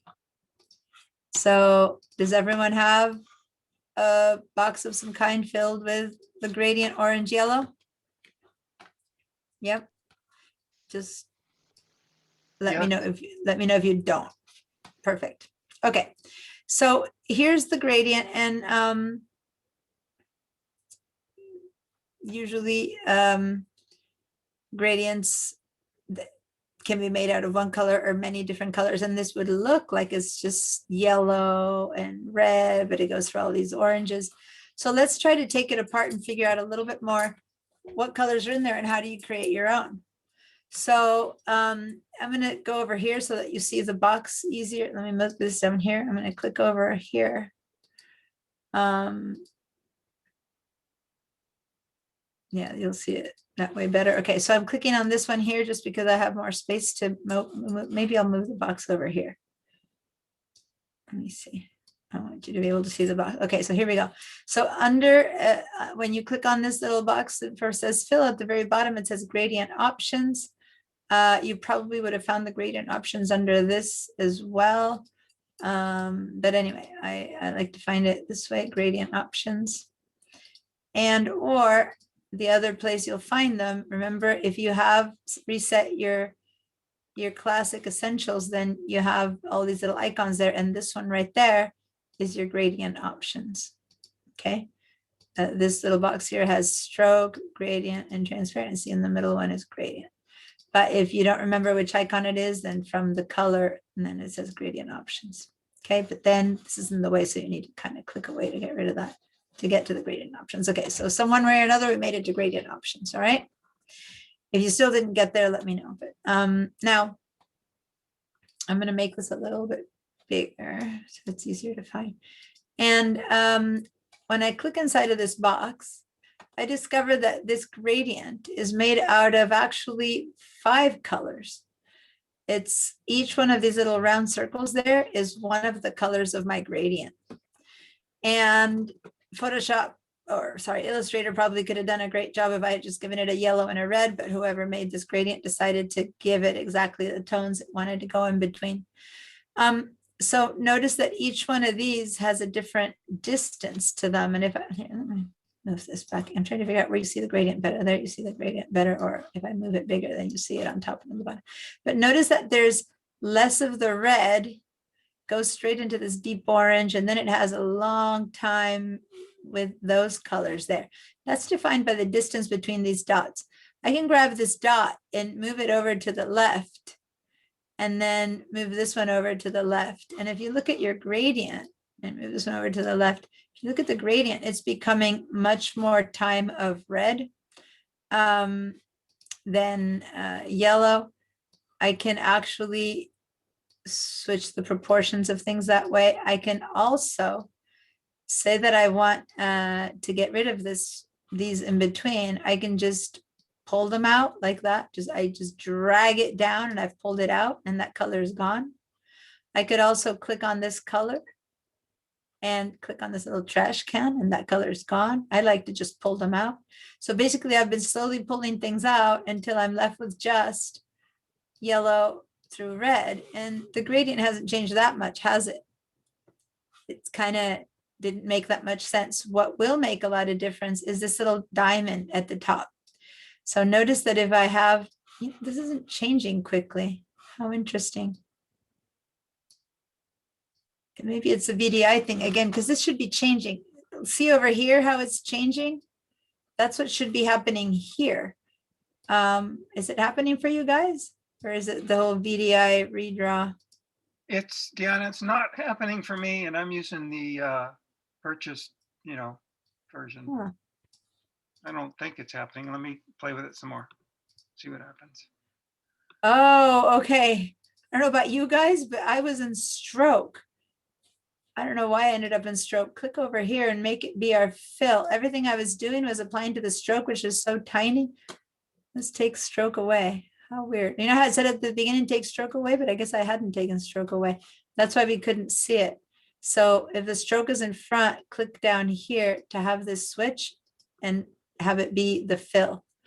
And now I notice that the fill is not not worked on for me. Yeah, how bizarre. I guess because we started with those. Okay, so now you'll see what I was saying about if I move these things over. Yeah, now it's happening. If I move these things over, see what a difference it's making in my gradient. Moving things over, suddenly I've made a gradient which has a ton of red, and then it transitions into these little colors really quickly. Or I can get rid of the colors in between that I don't want. Okay, so now that makes much more sense. I was like, why are things not showing up? Okay, so now I've got two colors left, and Illustrator is deciding what colors these things turn into from yellow to red. But I can decide where I want that gradient to shift. Right now, it's pretty much sitting at the middle. Half of it is the transition from yellow to orange and orange to red. If I grab this little diamond and move it to the left, I have told it to be mostly red and then to very quickly do a gradient from orange to yellow. Or I move this over there and I've told it to be mainly yellow and to have the transition over here. Does that make sense? A harsher transition. So this little diamond is in charge of the distance between the transitions. And these are the colors that are part of my gradient. Now, I started with a yellow and with a red. What if I now want to add a color here? So as much as before I drag them out, I can just click in here and see I've made a new color. But now I don't want it to be the logical yellow orange. I want it to be a different color. So I'm going to double click on that little color, and a little color picker picks up. Maybe I want to make something totally different. Maybe I want a green to be my in-between color. And so then I let go. And so now I've brought my little green in there. Notice that when you bring a third color, a second color, then I have two little diamonds. So the transition between yellow and green, it's going to take whatever time it takes according to what I do to it. And then the transition between green and orange, which is going to give me a little bit of a weirdness here, a bit of a gray area. I can make it be bigger or smaller. Hey, Deanna, Yeah. could you show me again how do you add that new color? Yeah. So I just put my mouse right here, and I don't know if you can see it in the Yes. gray, but see how my arrow has a little plus sign under it? So Yeah. I'm going to click right there, and there I added a new one. And now maybe I'll make this one be bright blue. Got it. So now got it. I've added colors to my gradient. And I can choose to have them be more or less, individually drag them around. So I have more or less of that. Now there's a bit of a murky gray there in between blue and red. I can change them. I just grabbed the green and dragged it over, and I'm going to move the blue over to the yellow, and I just dragged the green over. So now suddenly these flipped over, or I can drag the yellow over here and then have this start there. So you know how it's very, very easy to be very flexible with these colors and how they graduate. So you can make some complicated, you can make some pretty ones. I'm making some that are very intensely colored, but that's because I'm trying to show it to you. But you can have tones of the same, you know, different colors, four different pinks, and have a very gentle graduate. Anyway, but right now, I'm showing you how you can move things around. If there's a color that was there that you never liked, this yellow, double click on it and choose, maybe make it a bit more, make it a little bit more orangey sunflower yellow. I don't like it being so bright yellow. Anyway, so double click to get to the color, to change or to add a new color.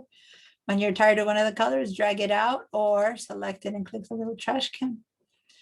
Okay, before we continue with more options, any question about this, if it is or isn't working for you?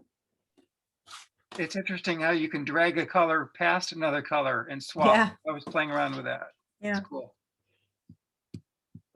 It's becoming more and more sophisticated too, what you can do with it.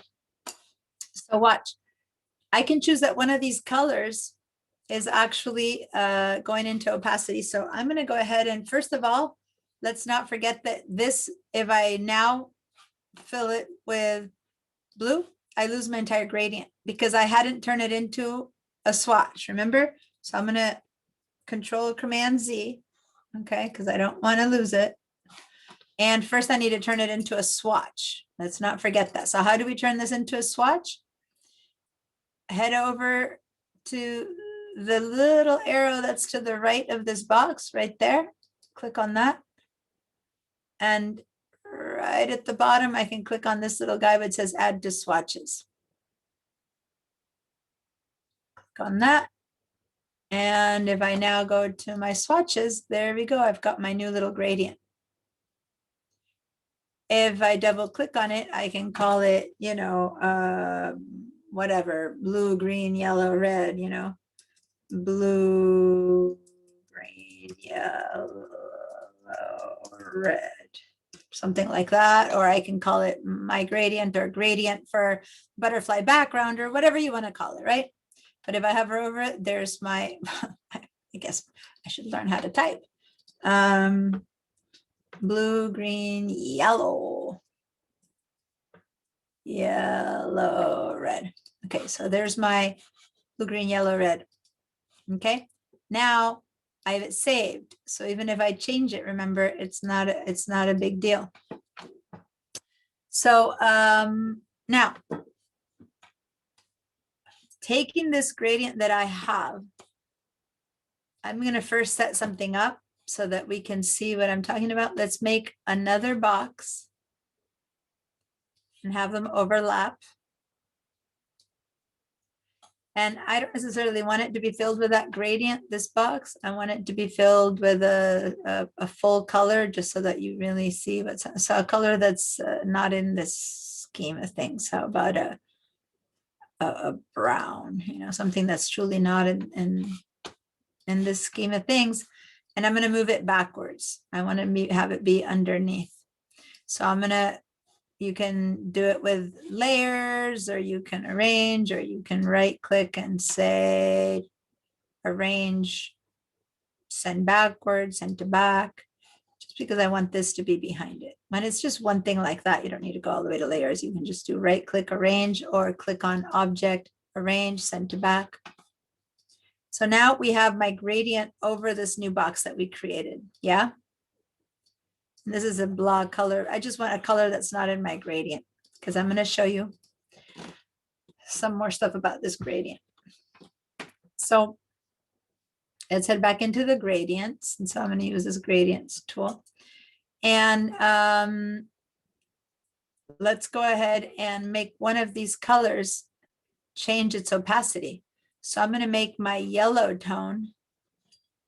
Okay, so I'm going to choose my yellow. And I'm going to change its opacity, and I'm going to go extreme to 0.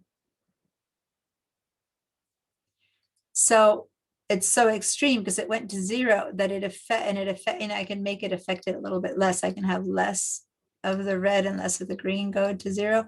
But you see how my color slowly the whole color goes gradient, but if I look away, I've achieved a gentle transition from green into yellow until it achieves perfect 0%. See how I see my brown there? And then it begins to mix yellow into the red. Now I'm going to select it again, and maybe I'll choose that like 30%. So now my color doesn't completely go to that.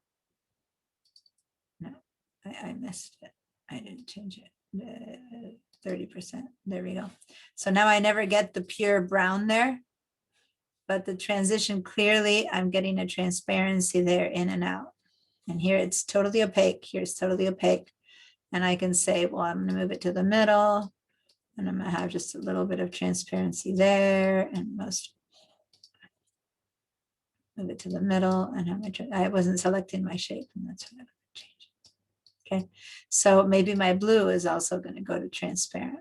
So I'm going to click my blue and make that one go to 0.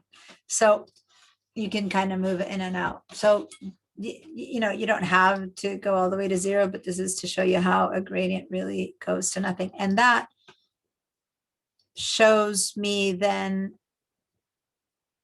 one of the established gradients that come with Illustrator is this one, which is fading sky, which is basically blue to transparent white. So this one, if I were to, you know, put it in a background, I could create basically a sky out of this, right? This could be, close this up.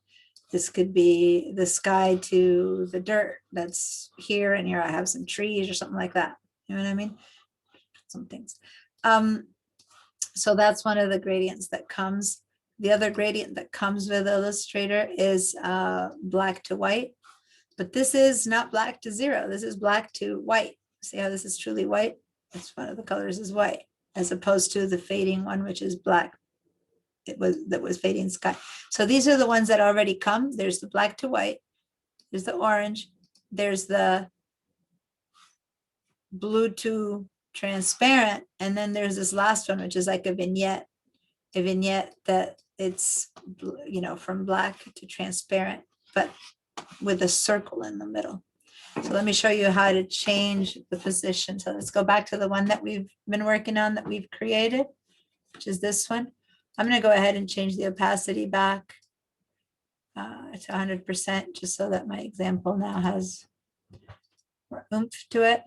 And I'm going to edit this gradient here. We're going to go from linear to radial.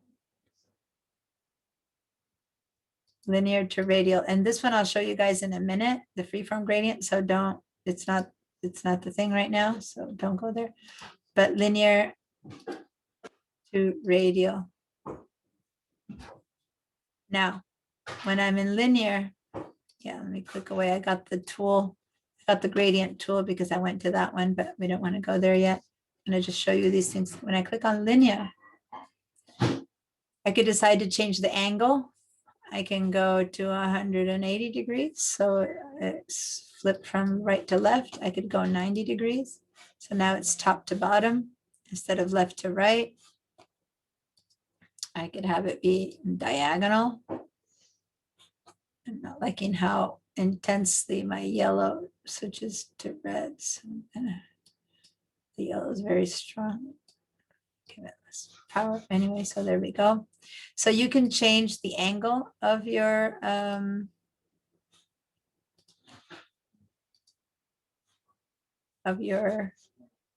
lineal type of gradient, or if you're in radial gradient, then you can choose to have this be not so circular, right? So you can have it be a different kind of shape. You can also have it be at an angle. right? So by the time you play around with all this stuff, you end up having quite a lot of variety. And then you would change the colors to not be so intense, to be less intense. I'm gonna take the yellow out. I don't like it. I'm gonna bring back the yellow. Green out. And more blue in the center. Anyway, so you guys get the point, right? How variable these things are. And every time you find one that you like, you save. Boom. And there you go. You have a new one that you've created, right? So last week we didn't trace the butterfly, but when we trace the butterfly, then usually we create a couple of these and we go fill the butterfly wings with these gradients. So that's cool.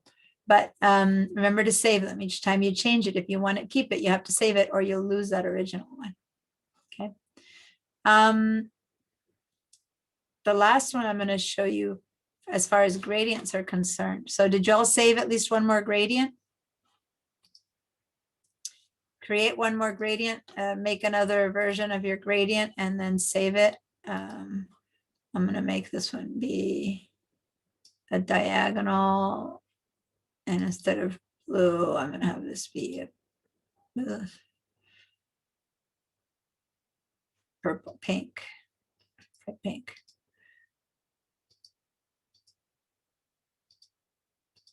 Anyway, so now I've made another version. Okay, so I have 3 different gradients saved. There we go, my 3 different gradients. All right. Now, I told you guys that we were going to use some of these gradients to fill in some letters. So let's select one of these gradients. I'm going to actually choose my first gradient again.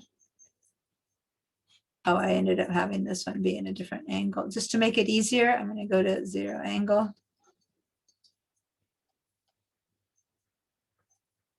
Let's copy this box. Why am I saying to copy it? Because I want us to now go to, remember the good old owl? I want to bring that gradient in, and instead of saving it in the library, I just want to bring that gradient in. So all I'm going to do is I'm going to paste.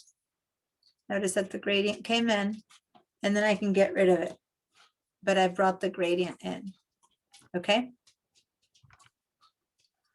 Now, why I wanted to do this is because I wanted to show you something. I'm going to head over to the good old Owl's Preserve of Oregon.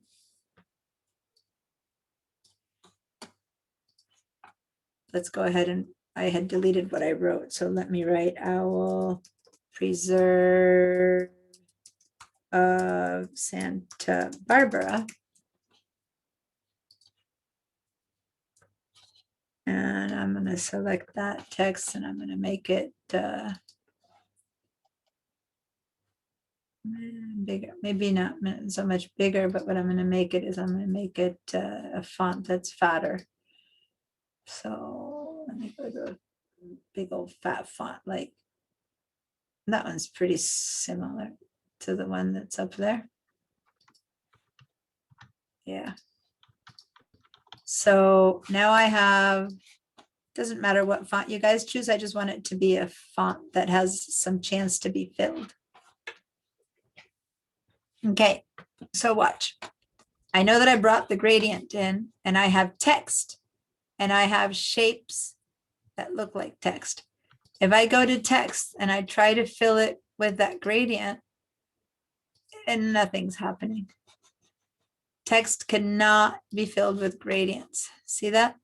I can make it green, pink, blue, whatever I want, but I cannot make it gradient. I can make it even a pattern. Look at how text takes patterns, which makes it hard to read, but it does not take gradients. Got that? So if I do want to fill text with a gradient, then I need to turn it into outlines. And then since they're objects, look what's going to happen now if I try to fill it with a gradient.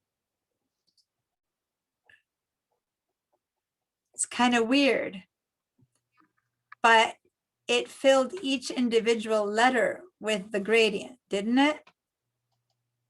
Now, that wasn't my intention. It's good if this is what your intention is, but this is kind of hard to read. I don't really like that. So what I wanted is for my gradient to fill the whole thing. You see what I mean? So at least I got a gradient in there, which I didn't with the text, so that's fine. But watch what I need to do when I want to paint with a gradient. I have to go get my gradient tool. So I do have my gradient selected, but let me make it bigger so you can really see what I'm talking about. Let me grab the corner and hold down Shift to make this bigger without distorting it. I want my gradient to kind of go from left to right, blue through red, not individual letters. So I go to my gradient tool way over here.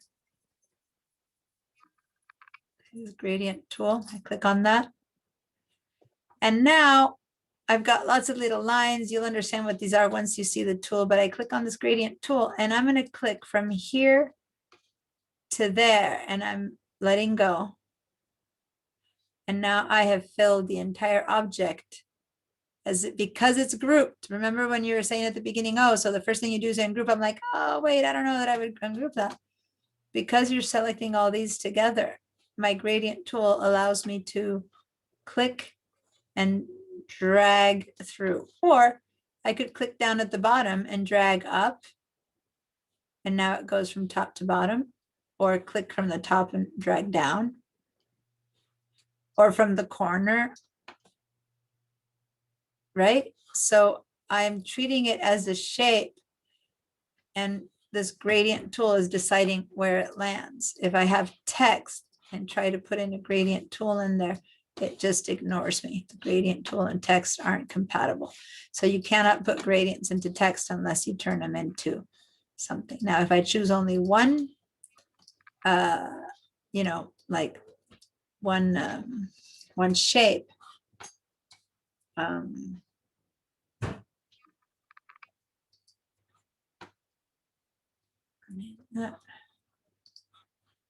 sorry, click on the shape. So then when I click on a group, it just allows me to do the whole thing as one. Okay. Now one more thing about this, I'm going to actually click from here to here so you can see my thing better. So here's my gradient, but notice, recognize these little round things and these diamonds. I can keep moving this from here. I can say, oh, this green is too similar to my background. It's not going to work. So I'm going to double click on this green. And instead of making it green, I'm going to make it yellow. Or, you know, maybe I'm going to pop in and have a much, okay, I'm going to have a green, but I'm going to have a much lighter green or something. So I'm still changing it. So that's because I changed that green. Or I can, you know, still change the color. And now that my green was identical, and now since I made it a lighter green, it's more readable. Now the of is getting lost, etc. Right? But does that make sense, you guys? I had a question. Yes. I might have missed it, but so if you, the reason you can change that text is because it's been converted into an object or because it's now a group? Because it's been converted into an object, yeah. Object, okay. Yeah. Because that I tried to give the owl a shape, but since I lost the black in and out, it doesn't look like an owl anymore. I tried to give it a gradient. It needed that black to be the shape of an owl. So it's because it's been converted into a shape, because now, yes, shapes can be filled with gradients in any direction that you want. Okay, so it's not to do with being grouped. In fact, I'm going to grab this text and type create outlines. So now this is text again, and now I've got two groups, that one plus this one. So I've got two groups. I'm selecting two different groups. And now I'm going to try to set this across all of them, and it's still not working for this because you can only do one group at a time. Okay, so you have to have your one little tiny group of text, and then that's the one that you can put colors on. Okay, where's my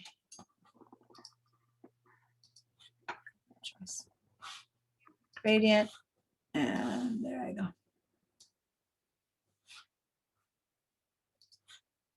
Which means that you can't read these well, so you basically would have to, you should change that, right? So I'm gonna make this not be green. I'm gonna make this be a deeper blue. So I can change it like on the go to something that I think reads better. And this one I'm gonna change to purple. And now I have a different gradient going on there. Any questions if you played around with it a little bit? I want to show you some other stuff, but any more questions about gradients or creating colors or saving your own colors? Now, if you love these gradients you've made, you spend a lot of time on, remember, select them and then say save swatches. And that swatch that you saved then will be available for you to use somewhere else. So the first way to save a swatch is from here, a gradient from here. Saved it. And then here I can save it as a swatch and I can call it my gradients, right? So then when I go to some other place over here to my, I'm gonna bring it over to this flower. I can go ahead and say, okay, I want to bring in my gradients. So I click here to user defined, and now I have owl postcard and my gradients. So now I've got two things I saved. Then I click on my gradients, and once again, they come in. There they are. I double click on it, double click on it. And then when I look at my colors, I've dragged my two gradients. So now I can choose to paint these flower. I can choose the gradient. Click on this and drag it from right to left. Or even better, maybe I can make the gradient radial. How cool is that? Now, this kind of doesn't work because of that, but I can make it be a radial circle. I'm gonna bring that radius down. Anyway, there's a lot of playing to be done, as you can see. Anyway, I'm gonna undo because I didn't really want that in here. It's just a sample. There you go. So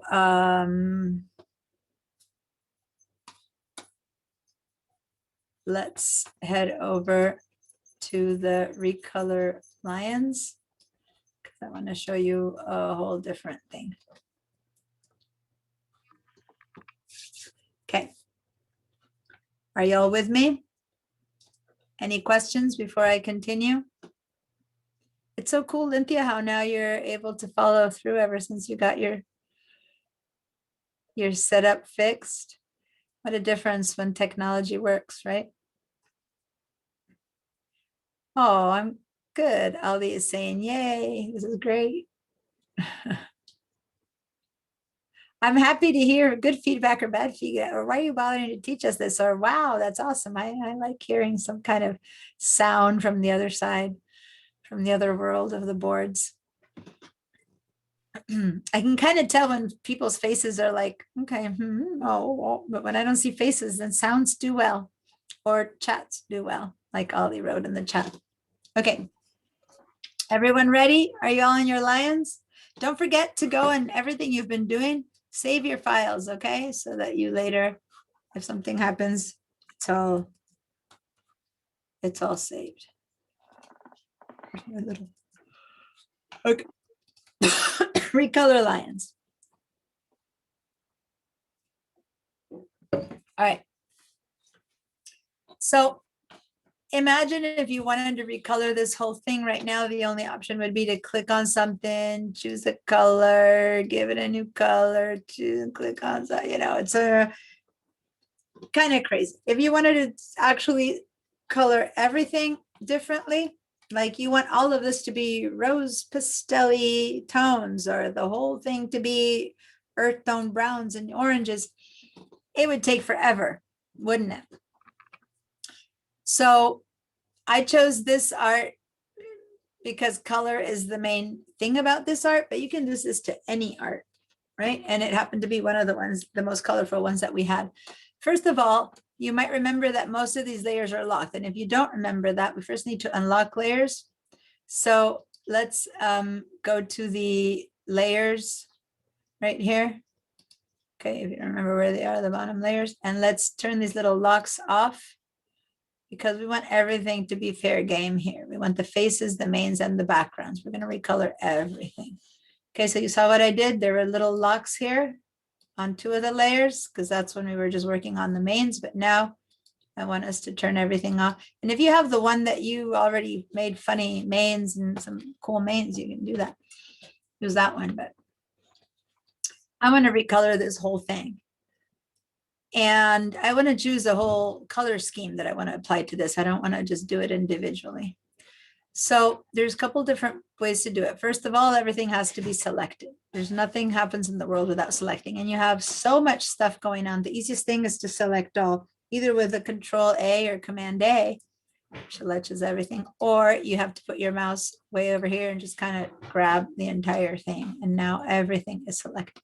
So Control or Command A when you're trying to do everything is the best thing. So now with all the objects in play, which means all the colors that you have here in play, you can either go to edit colors, color artwork, or let me just show you different ways to find the same thing. Or this little wheel right here is called recolor artwork, or you go to the place where you have colors and there's, oh, the little wheel is not there right now. The wheel appeared here. I guess when there's less colors, it appears here. Anyway, so either right here for recolor artwork or object, sorry, edit colors. Now, a couple different things that happen when you click on recolor artwork from either place. And I'm gonna drag this kind of out of the way a little bit, but this little box pops in. See if I can move my background over a bit more so we can still see all that color. Okay, so this box pops up, right? And the easiest thing to do right now within the existing colors is to grab one of these guys and just kind of start dragging. And see how everything is shifting along the color wheel? So if you just want 2 or 3 different versions of the same, within the same idea, the same color schemes, that kind of works, yeah? You can add or change a little bit within this. You can grab the center and pull it over and move some things, like move things a bit more over to the pink or something like that. So you can just do some other changes there. Make it, grab the green, the light green, and make it darker, make it lighter. So you can kind of flip things around a bit. For the most part, you're still talking the same general set of colors, right? Now, another thing, let me reset for a second. So we know we're starting from the same place. I hit this little reset. There's something else I can do. You can decide that some colors have too much, you want less of one. You can grab this little thing and decide that you want more browns, maybe in more oranges. So you expand the browns and the oranges. So there's a more of a prevalence of those colors. Or you want no browns and no oranges, and you want a lot of greens and blues. And so you kind of can move things around that way. So you have a whole bunch of colors, but it's, you've shifted things around down there. There's better ways, but I'm just showing you this first box that comes up, how you can move things around with that. Every now and then, just to clarify, we're going to hit reset. So hopefully this is a play around time to see different things. If we had time, we could make many different files and keep like all the versions of all the changes we make, but you can do that. And so what if when I move these things around, I'm not really trying to move them all in the same, like I can actually, one thing I can do is bring them in and out. So I can pull them in and then they all become less saturated color. of the same color. This isn't a change. So this is a reset. This was the same colors they were, but if I pull them in, they just become really pale versions of themselves. Because I'm going further into the color wheel where we're near white versus if you pull them out, like here's the whole individual. Some colors get bright, others don't. The color palette really changed. And I keep hitting reset. What if I only want to change one of the colors and not the rest? We'll see this little link here. I turn off the link and now I can grab maybe just this red, and anything that's red, I move over to the blue. So it was these two elephant noses. What if I move those elephant noses to the green? See how those turned green right there? How about this yellow here? I make it pink or blue. So to do individual things like that, you have to unlink this whole thing. Okay, so in gives you pale desaturated colors, out gives you very saturated colors, and somewhere in between. These all started as very saturated colors. You can change the center of gravity and grab that white center and move it around. Oh, now I'm linked. Let me unlink it, and you can move that whole center around. All right, so those are all options based on this little bit that we're seeing. I'm going to reset again. Every time we reset, we head back to the original bright set of colors. Now, what if I use a color library? Yeah, remember the color libraries that we've had? Art history. Let me go to, I don't know, Impressionism colors. So now look at how different my set of choices are, because there's a limit. And instead of millions of colors, I have inside of Impressionistic, I had all this limited set of colors. I'm going to bring them all in. Oh, I need to link them again. And just maybe I want to make them all pale, but impressionist. Or I want to go in and say, that's good, but less green. Let me go choose. I'm going to hit reset and choose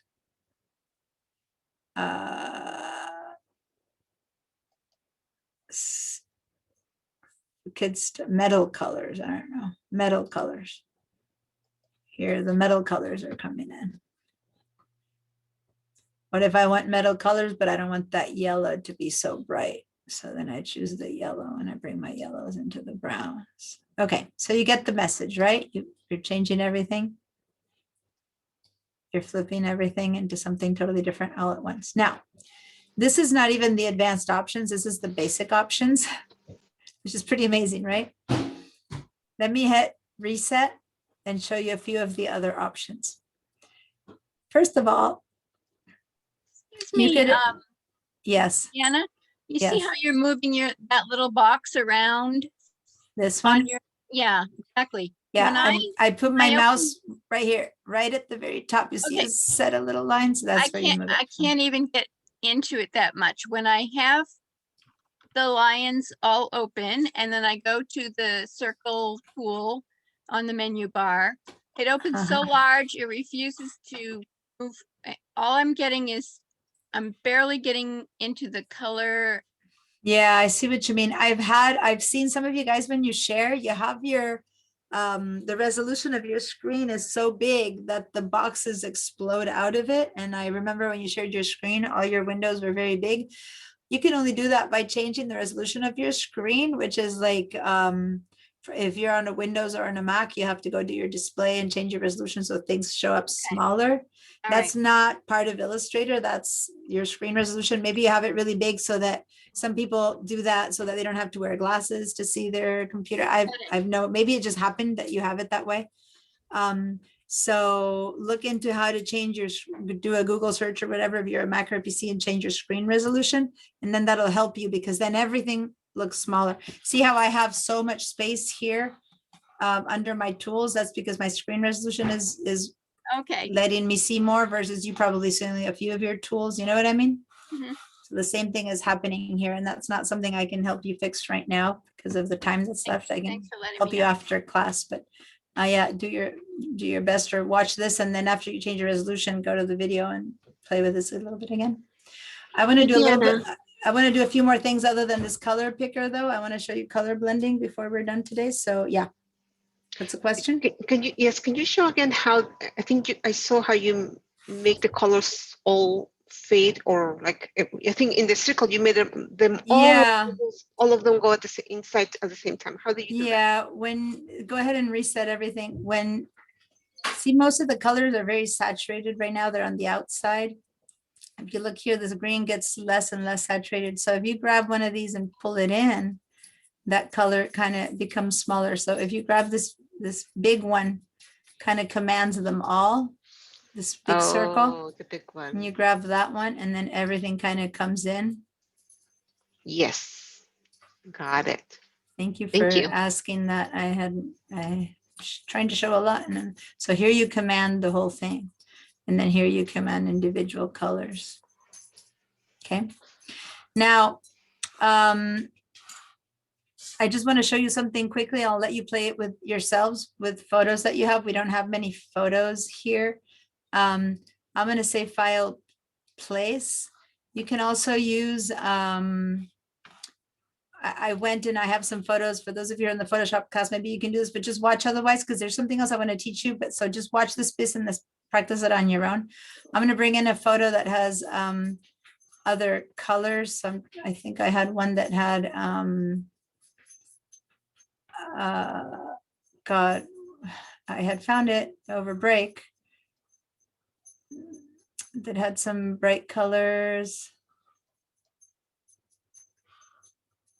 I went to the wrong, okay, so this image here, let me see if it lets me bring it in. It's up here. So this is a photograph that I'm bringing in from Photoshop. It came, I dropped it and it came in too big, but that's okay. Let me, so here we have a series of colors. It's got the ocean, and let me make, I have to make it smaller because I'm not seeing the whole thing. I didn't bring it in correctly, never mind. So here's the photograph that I brought in, right? Sorry for this, but not trying to dizzy you up, but here's an image that has some ocean colors. So basically, if you really look at these colors, there's blues, maybe some dark greens, and then some beiges, right?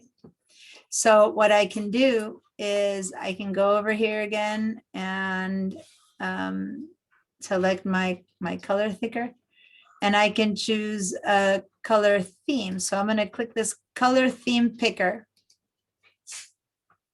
and I can go over here and I can click on this photograph and see how the image picked up blues, greens, and beiges. Isn't that great?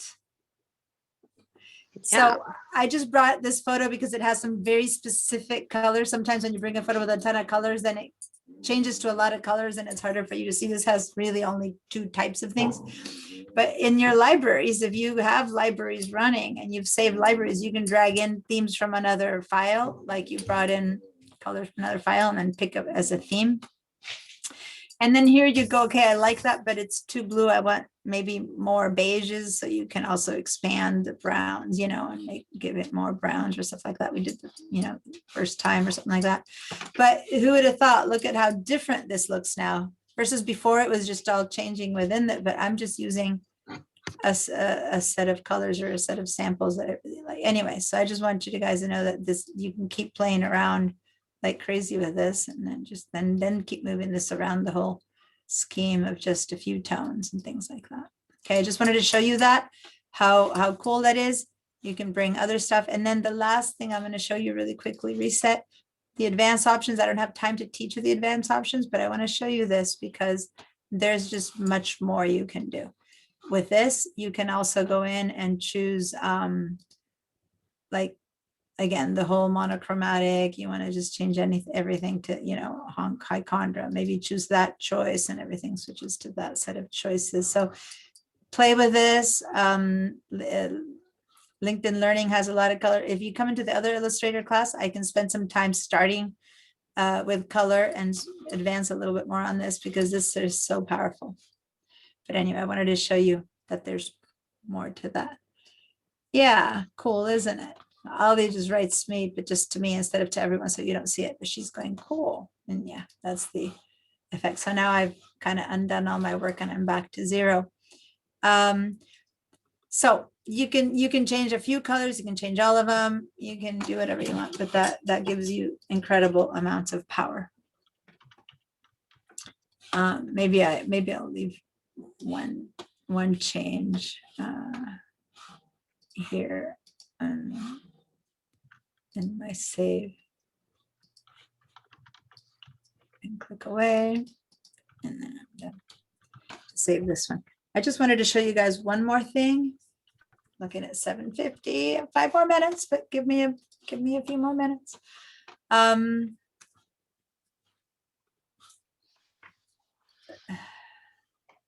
going to go back to the create colors. I don't have time to set it up much easier. Go to the first page where we made some boxes, remember?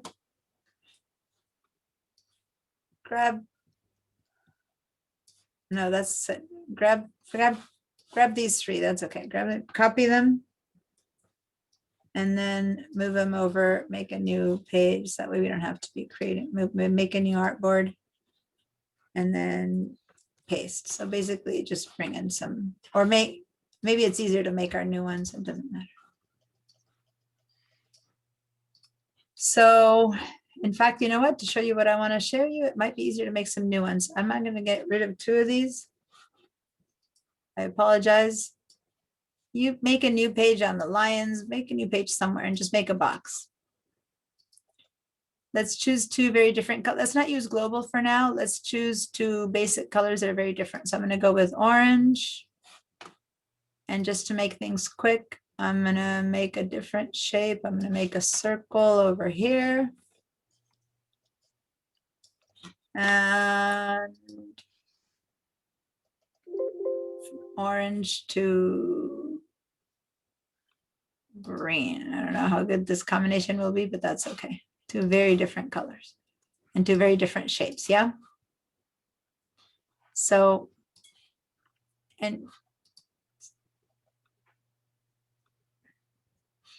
select both because we're going to blend these 2 shapes and colors together.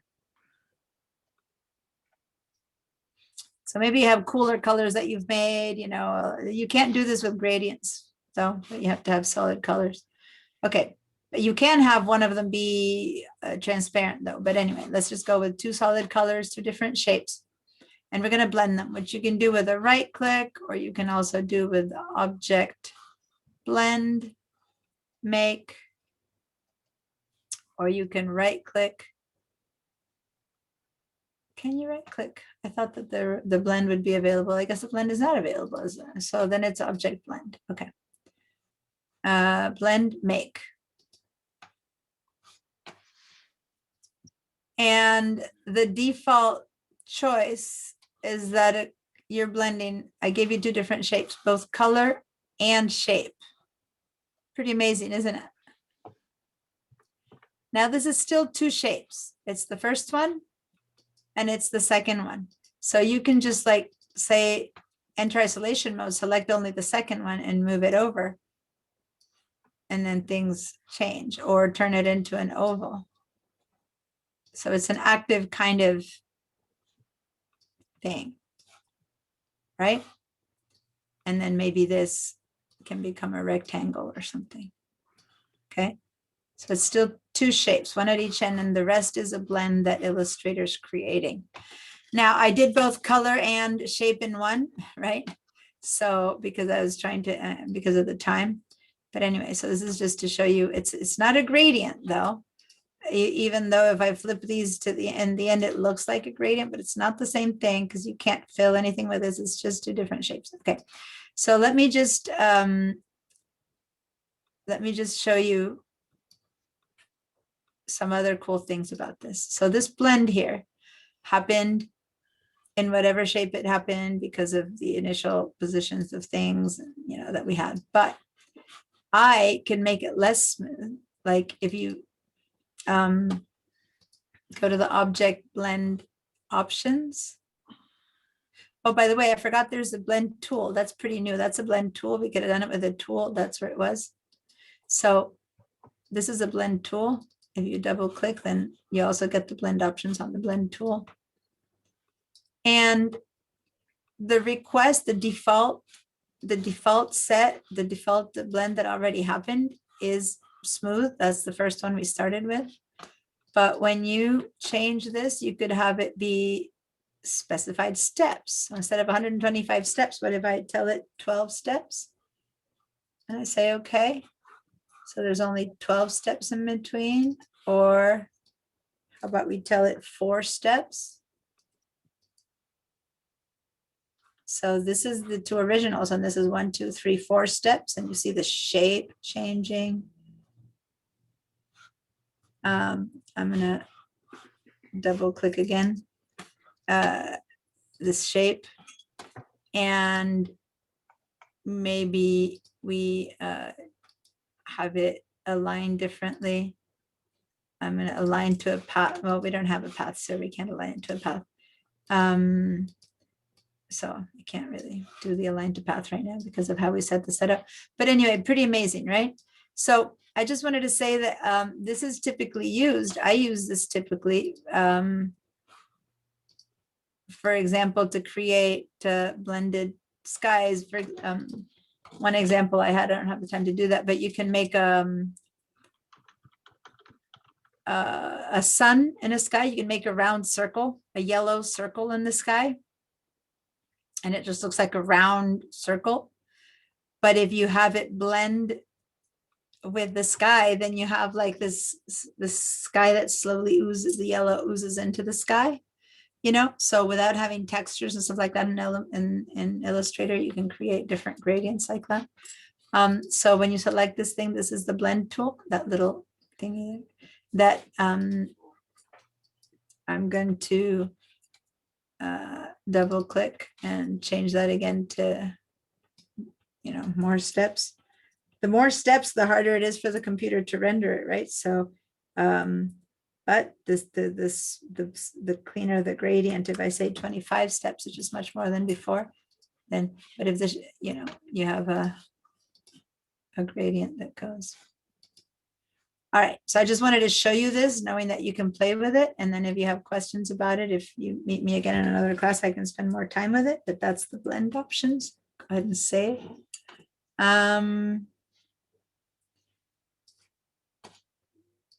Once I applied some of these little tools that I showed you that one time, let me select this one here. I applied one of these crystallize like that to the edges of this, and it was kind of funny to see how it went and it did it all the way down. I had some grass. I had some rectangles that were just grass, and I did this to them, and then those rectangles made. Let me see if I can do that again really quickly, because that was such a cool effect. And then I'll let, I mean, if you guys need to go. This is such a cool effect. Let me just show you this one more. I made a rectangle here with some maybe darkish green. And then I made a rectangle over here that was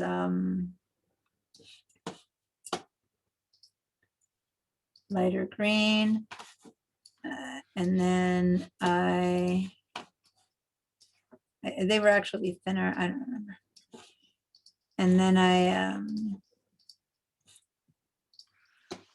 I gave them, I don't remember if it was crystallized. It wasn't crystallized. What was it? It was maybe wrinkle or scallop. I don't remember. No, probably crystallized or I don't remember which one it was right now that did a really good.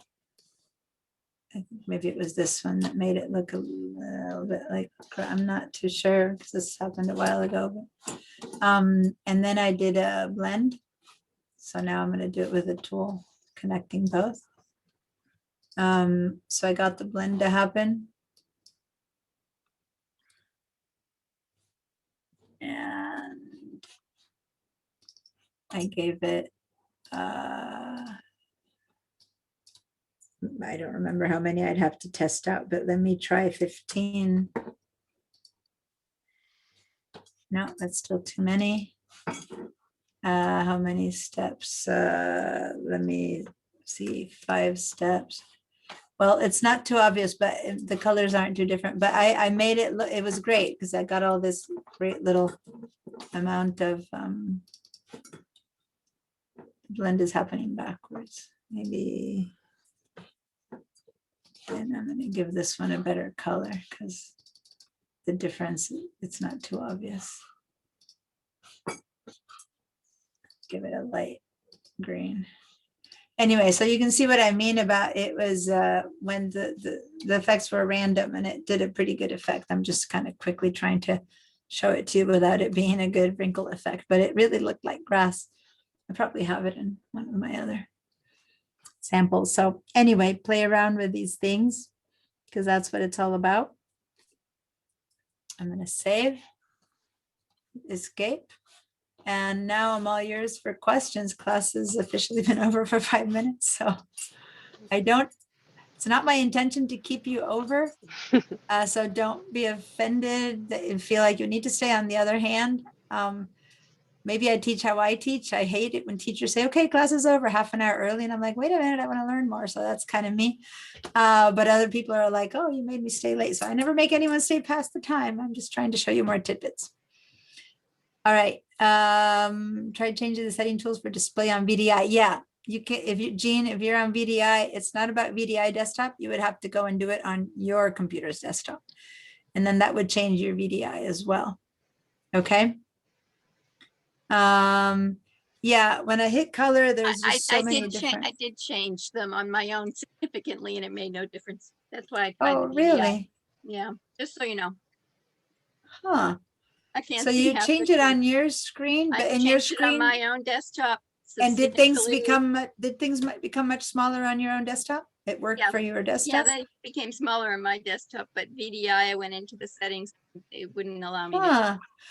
Well, that might be something you might want to ask the tech support people again, because look at me, I'm able to VDI have good resolution, but yours was really blown up and it was It's hard to huge, yeah. see anything. Yeah. And then there's no way to move around if you don't have the chance to get to that top to move it, right? So yeah, I would Yeah, know. you can't use the tool if you Yeah, can't. I wouldn't know how to help with But that. thanks, So, Adele. oh, you're welcome. So I hope you had fun today. It was great. And Yeah, thank none you. of this means anything if you don't practice and make things with it, right? True. So I try to teach you the tools, but sometimes we end up with a piece, and sometimes I just want to throw you ideas at you to get It's yourself. amazing. It's amazing how creative you can get just by experimenting with something that you've never tried before, and you go, oh, that does that. And obviously it's experimentation, but I just did something by accident. I'm like, wow, I want to print that out, you know, an extension of what you were doing. Just kind of, I went rogue a little bit, but very cool. No, that's fine. In fact, you guys can download free vector files, Illustrator files from stock places, and have complicated things that you haven't done yet, and then play with those. If you're basically at the step where you're just making simple shapes and some of this seems out of your reach, we'll download some stuff that's free and play around and see how they're done and try to take them apart. Let me see what you're saying, Molly. When is the digital design class? The digital design techniques class is Fridays. Let me look at my calendar. I don't know it by heart. Someone here who's in it who can throw out the schedule. Otherwise, it's 1 to 3:45. 1 to 3. Molly, if you're there, you were asking me. And I have it on my schedule as 9 to 11:15. Digital design techniques or Illustrator? The new Illustrator. Digital design techniques, starting March 30th.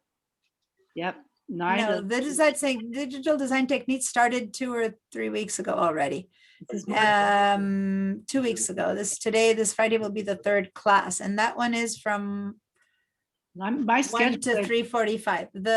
What starts March 30th is Photoshop, and that'll be I wrote it a bit earlier. If you look in the chat, the new Photoshop. Digital design class 66944, because my schedule has starting March 30th.